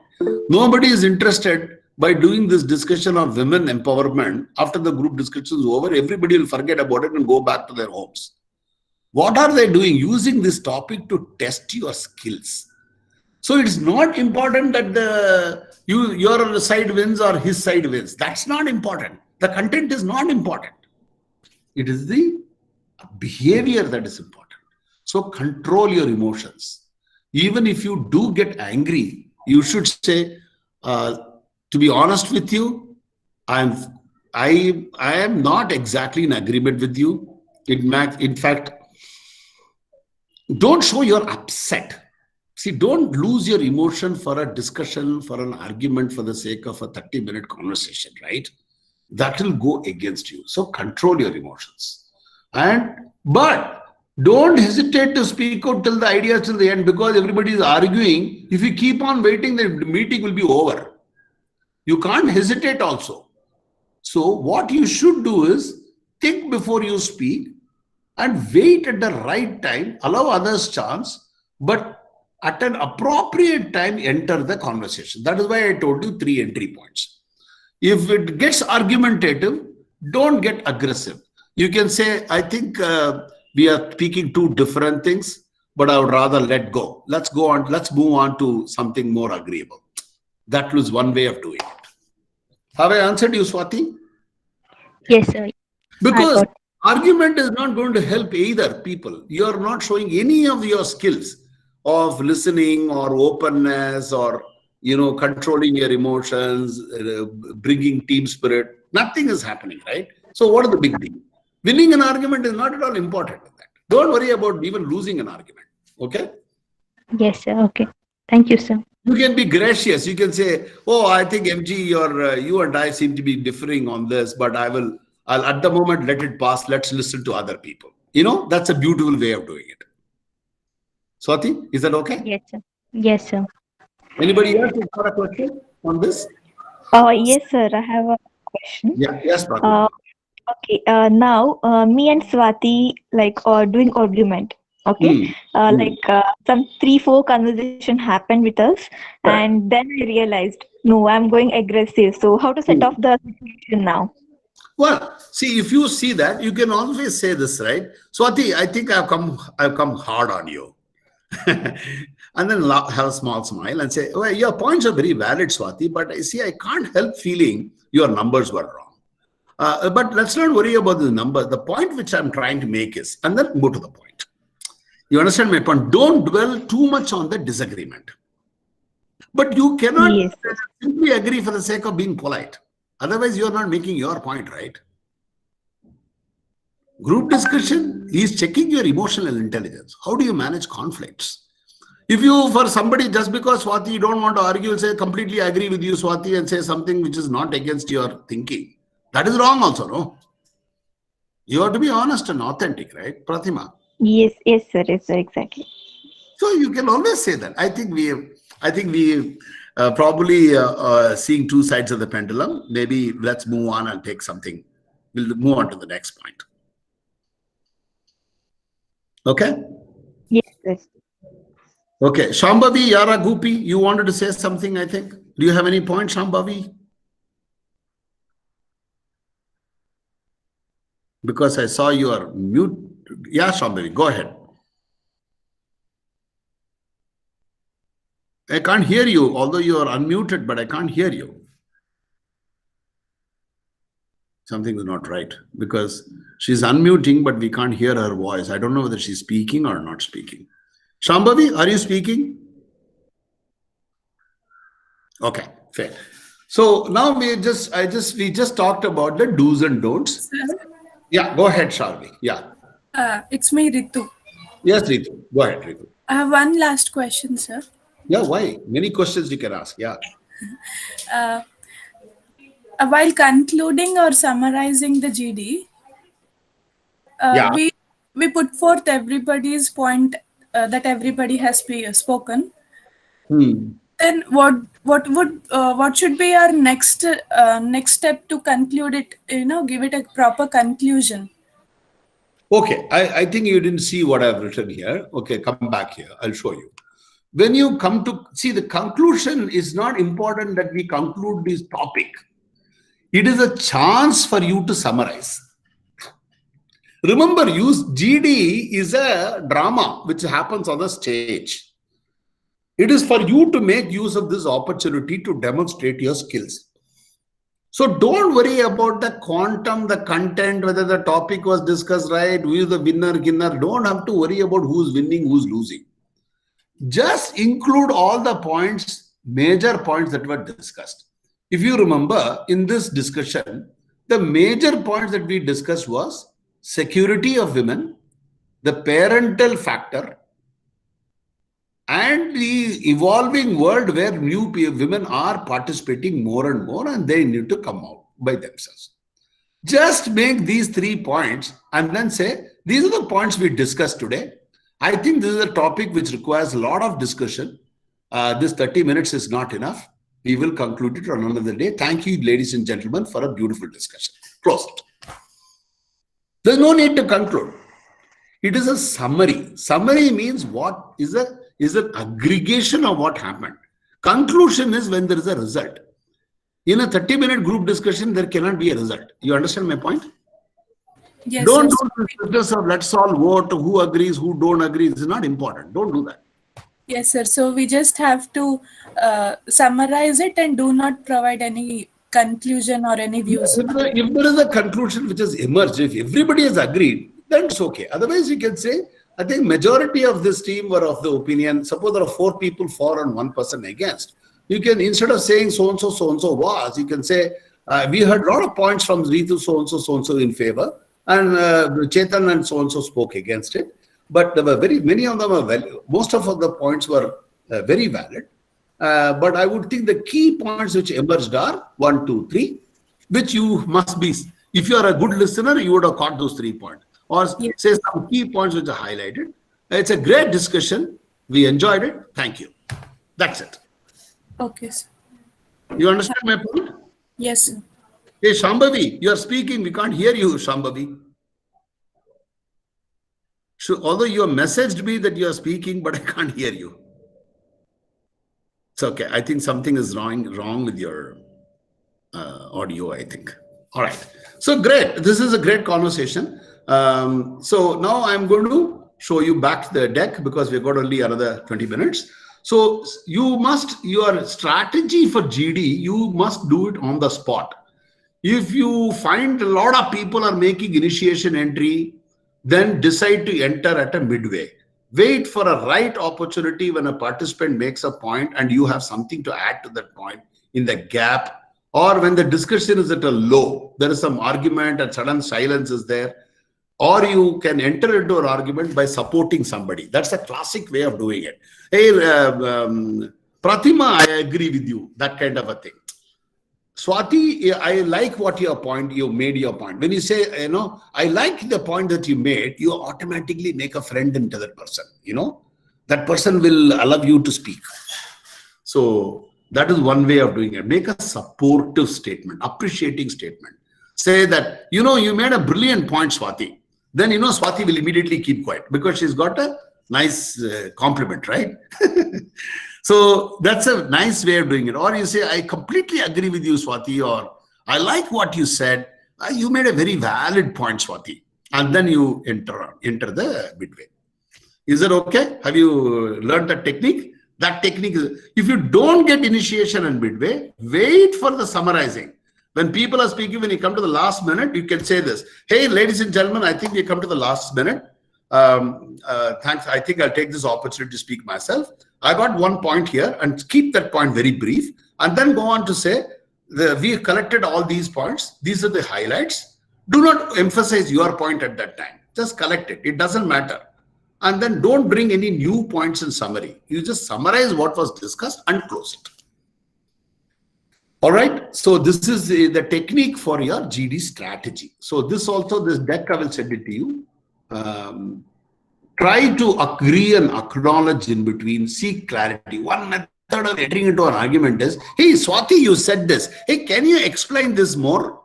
That way, everybody will think that you are a super cat, Allow others a chance, but don't give everybody a chance and you don't get the chances yourself. That's also, you got to do balance, right? So now we talked about this 3 skills, right? So one is communication skills, emotional intelligence. The third one is leadership skills.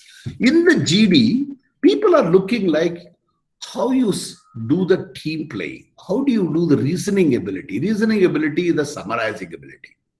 Then the focus that you have on the topic, not just go here and there.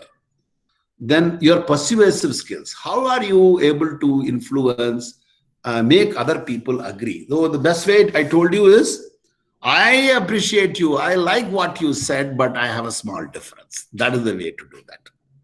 Okay. You all did that today very nicely. So let me go to the end. Now I'm going to pick any one topic. Are you all seeing this? We got another 10 minutes. Can you take, are you seeing this topic? Yes, yes, sir. Okay, I am going to give any of the ladies in the room a selection. Tell me, pick up any one topic which is there here.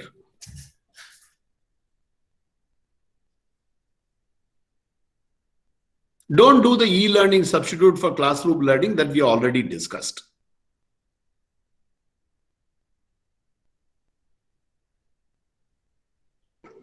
Make in India versus made in India. Make in India versus made in India. Is it not a difficult topic?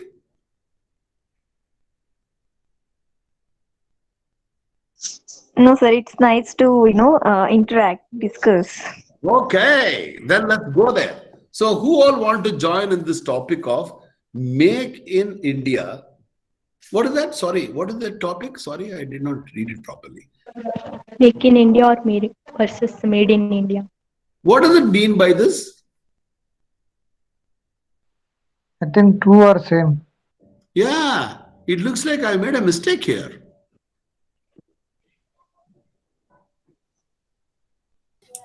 Maybe it's of, made in China or made in India. What should it be really? What should be the topic be? Actually, it is like this.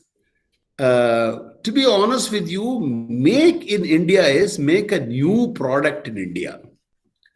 Whereas if you make Apple in India, that is made in India. That is, it is not something which is our own product. We are just the implementer. You understand my point? Yes, sir. Like organized in India. Yeah, it is just like Hyundai is made.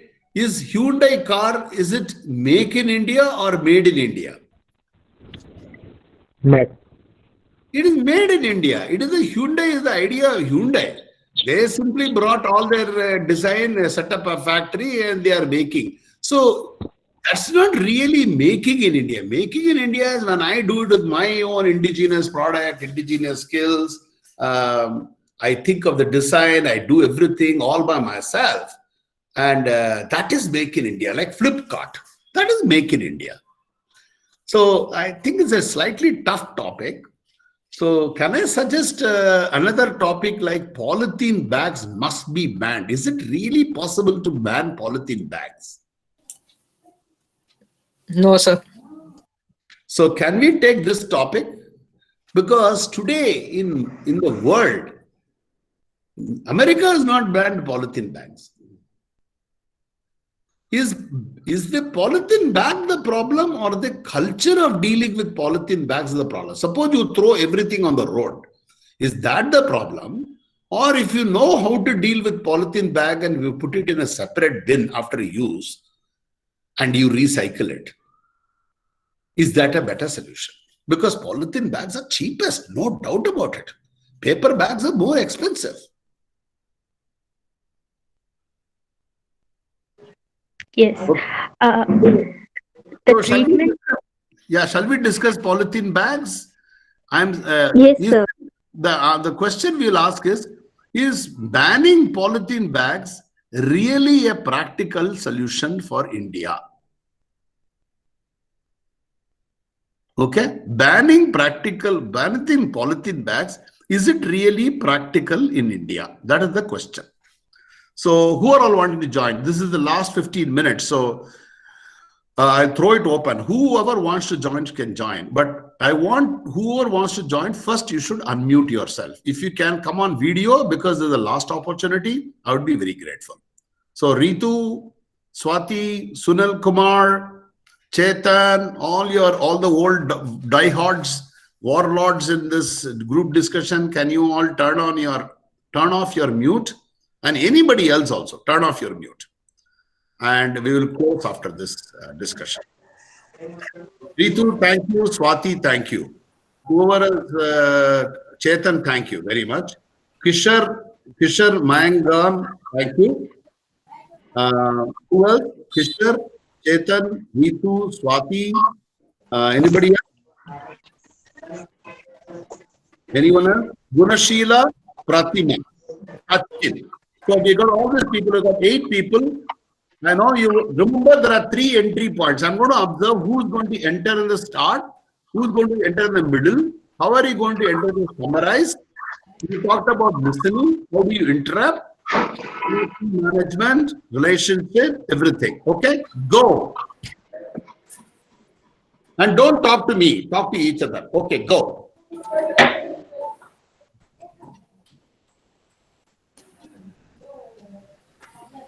The first 10 seconds are ticking. Nobody is starting. Great opportunity. Good evening. The topic for today is ban on polythene bags. So I think these polythene bags should be banned because they create a very harmful attack on the nature and environment, because they are non-biodegradable in nature. That does not get decayed in the soil, which is a huge problem. And we Indians have started using them for every single use, which is causing which is making the problem worse. If yes, sir. So until and unless there Yes, is, Ritu. okay. Okay, Gunashila, if you want to continue, you can. Thereafter, I will continue the discussion. Excellent, Pratima. Well done. Okay, so until and unless there is any other green alternative that is more cheaper, people will definitely stop using the polythene bags. So there will definitely be a positive impact towards it. So until and unless there is there is no other alternatives, people will keep continue using the plastic polythene bags, and obviously there will be more of demand for that.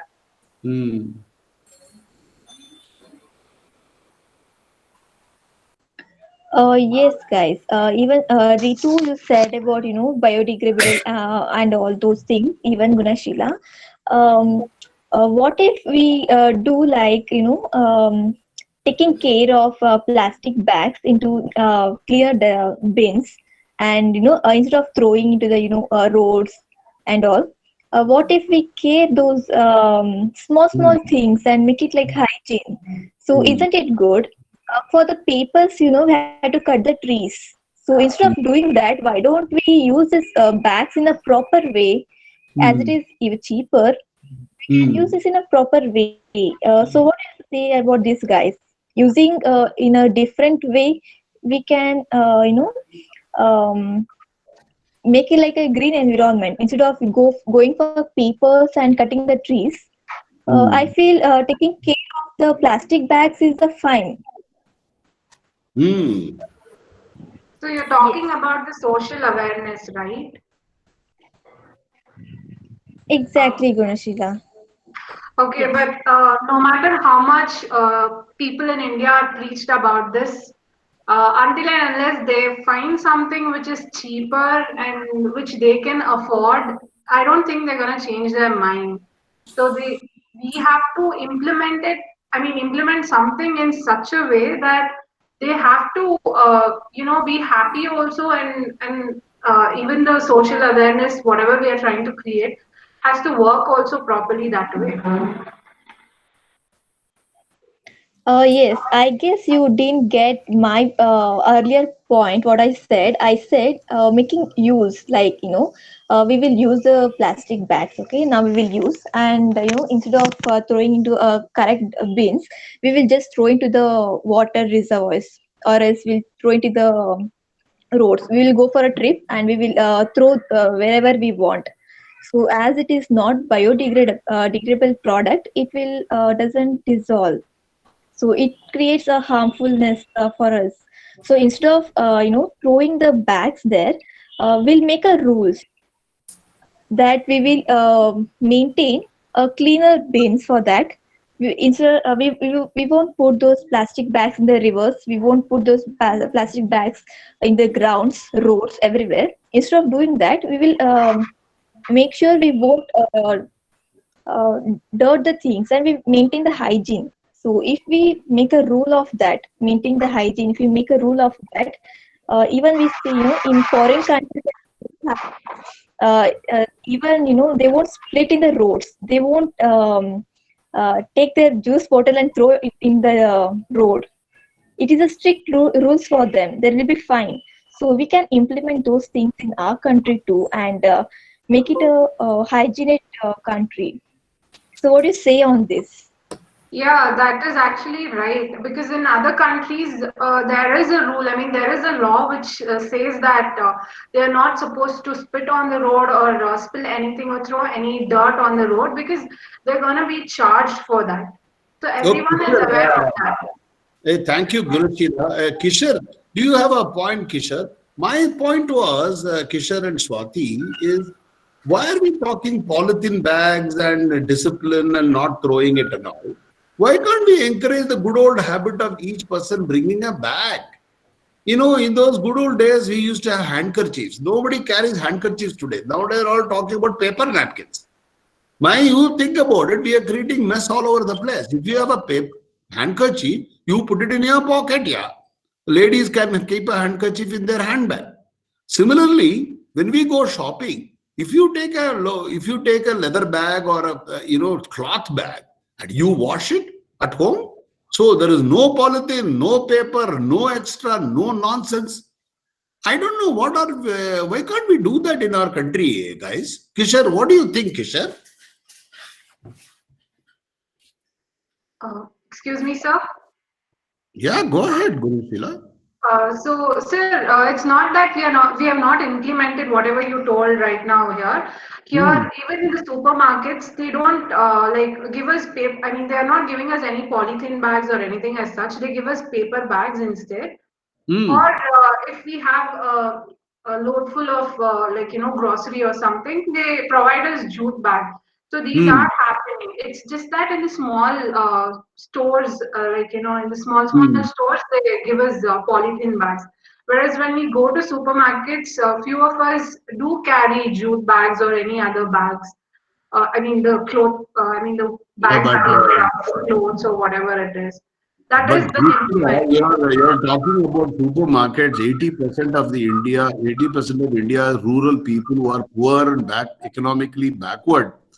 They may not be able to even afford to go to the supermarkets and malls and all. Yeah, they will be only going to local grocery store, and local grocery store is giving them small 100 gram sugar. He'll put it in polythene cover and give it. We are talking about that problem. Like 70% of India is in economically backward and rural condition, Gurushila. Everybody is not going in car and going to market and mall and all to buy. No, you're buying jute bags and all that. I disagree with you, Gurushila. Yeah, sir. Even I agree with that. Thank you for appreciating. So what happened here? Did you see Gurushila quickly agreed with me? See, it's not a bad idea sometimes to agree. But you can use this opportunity, Gurushila, to speak a little more about it. Okay. Yeah. Okay, Kishore, you're not spoken, Kishore. Kishore and yeah, Kishore, go ahead.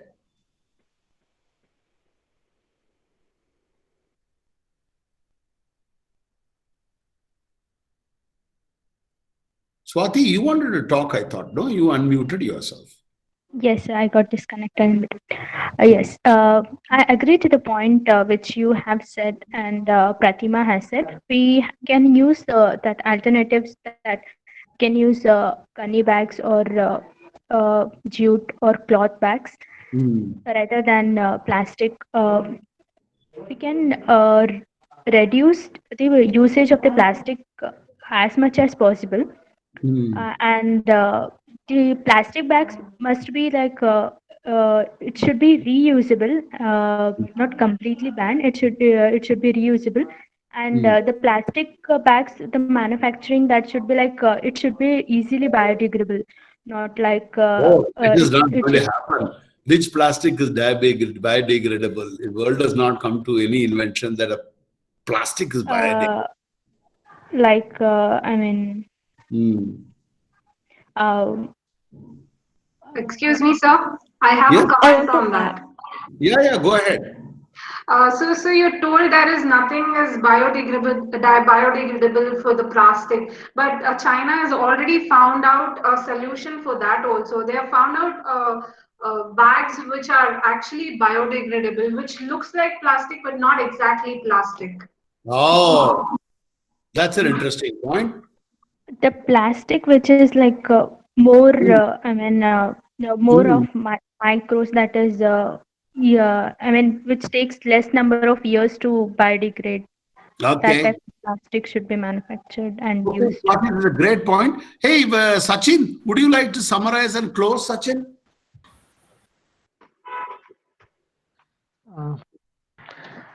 Sir, actually, I had one point. I will add one point that people don't know about how to use the plastic and reuse the plastic bags also. We have to educate the people. That's it, sir. Okay, can you summarize? Use this opportunity now because only 30 seconds are there. Can you use this opportunity to make an impression on me? Sorry, sir.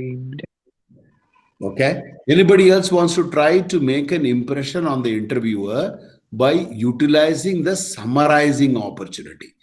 Okay, Pratima and Gunashila, you can't speak because you already spoke plenty lot in the middle area. Okay.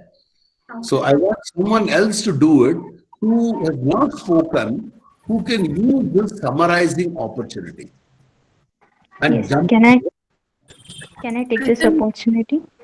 Just Swati, just hang on. If there is anybody else, I will give that because you also spoken, right? Anyone else who has not spoken at all? Sir, I would like to take this. Sorry, Swati will come to you. Akshata, go ahead. Yes, Summarize. sir. I would like to conclude by saying that the plastic is not only bad for the environment, but it's also bad for us. It doesn't even degrade. So we can use other alternatives we have seen recently in Bihar that they have made a 35 feet road using the plastics. So this could be an alternative that we could use. We could implement this in different countries and even in the different parts of our country. So this would help us to overcome the total plastic that we have in the world. But have you summarized? No, sir. I would like to summarize by saying that the what Gunashila said and what others said, the plastic has its own good and bad. Like one of the mates said that the plastic people do not know how to recycle it, so we can educate on that. That's it.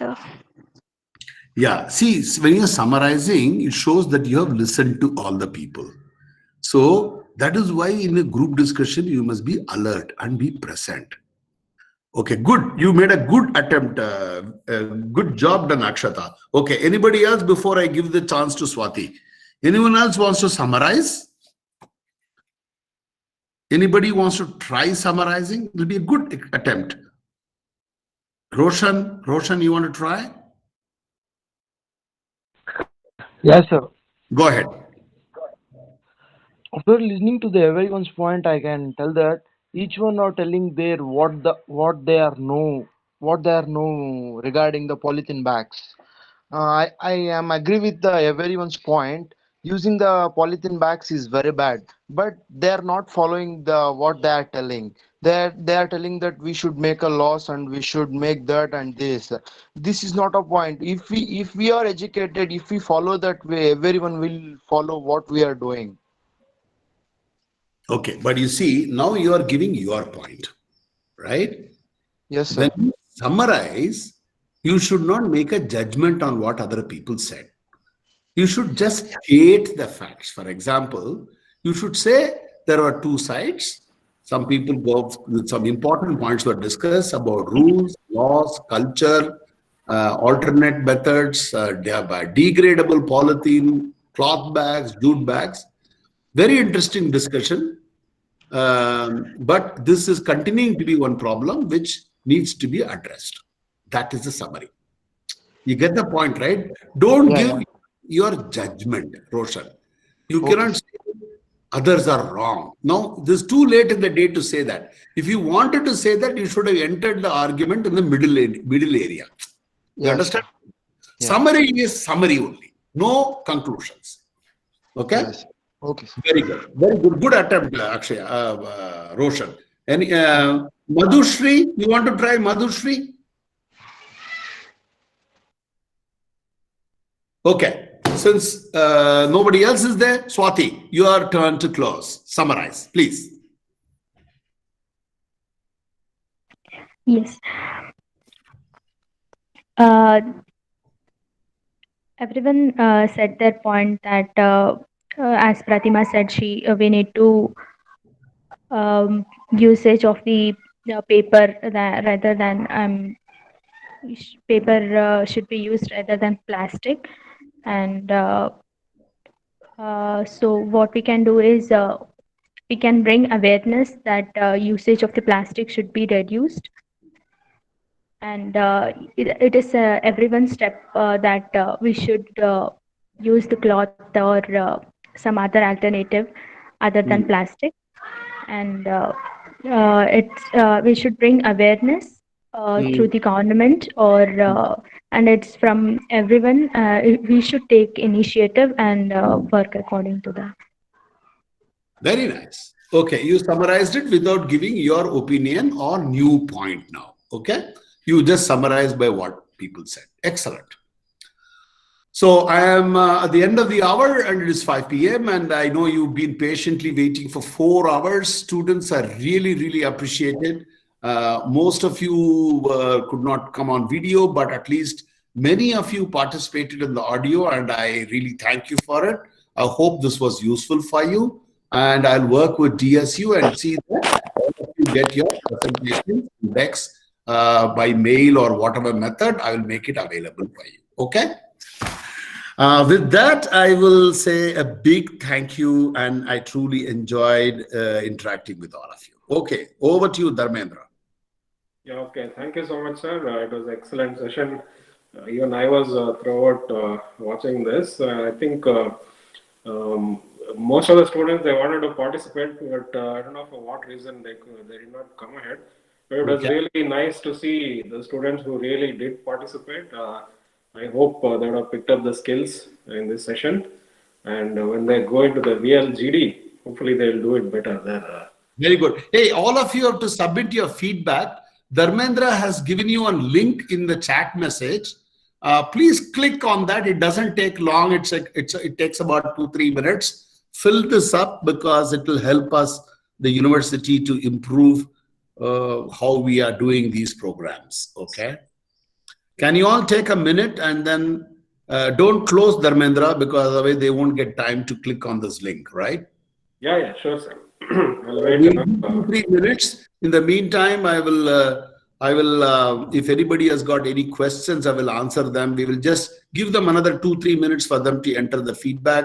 Swati, Shambhavi, Asifia, Pratima, and Bharati, thank you for your kind words.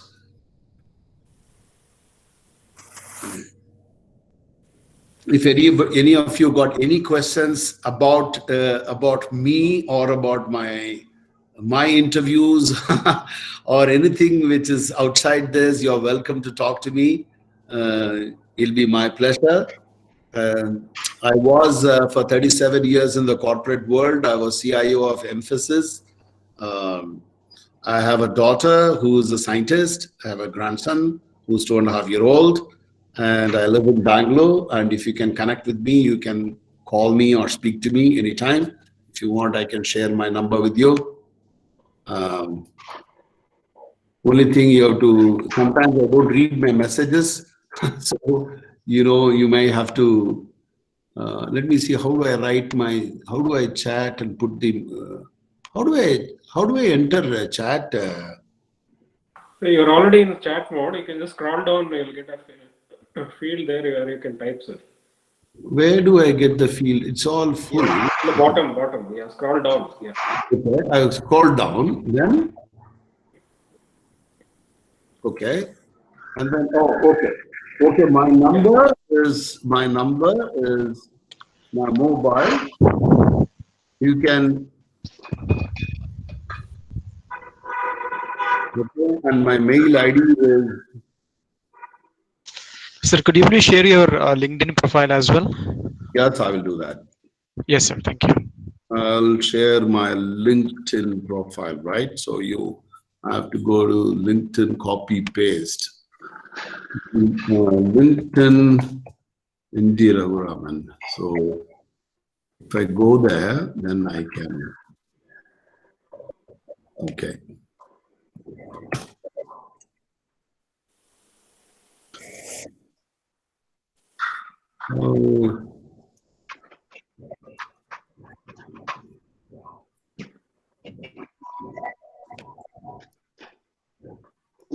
We'll come back.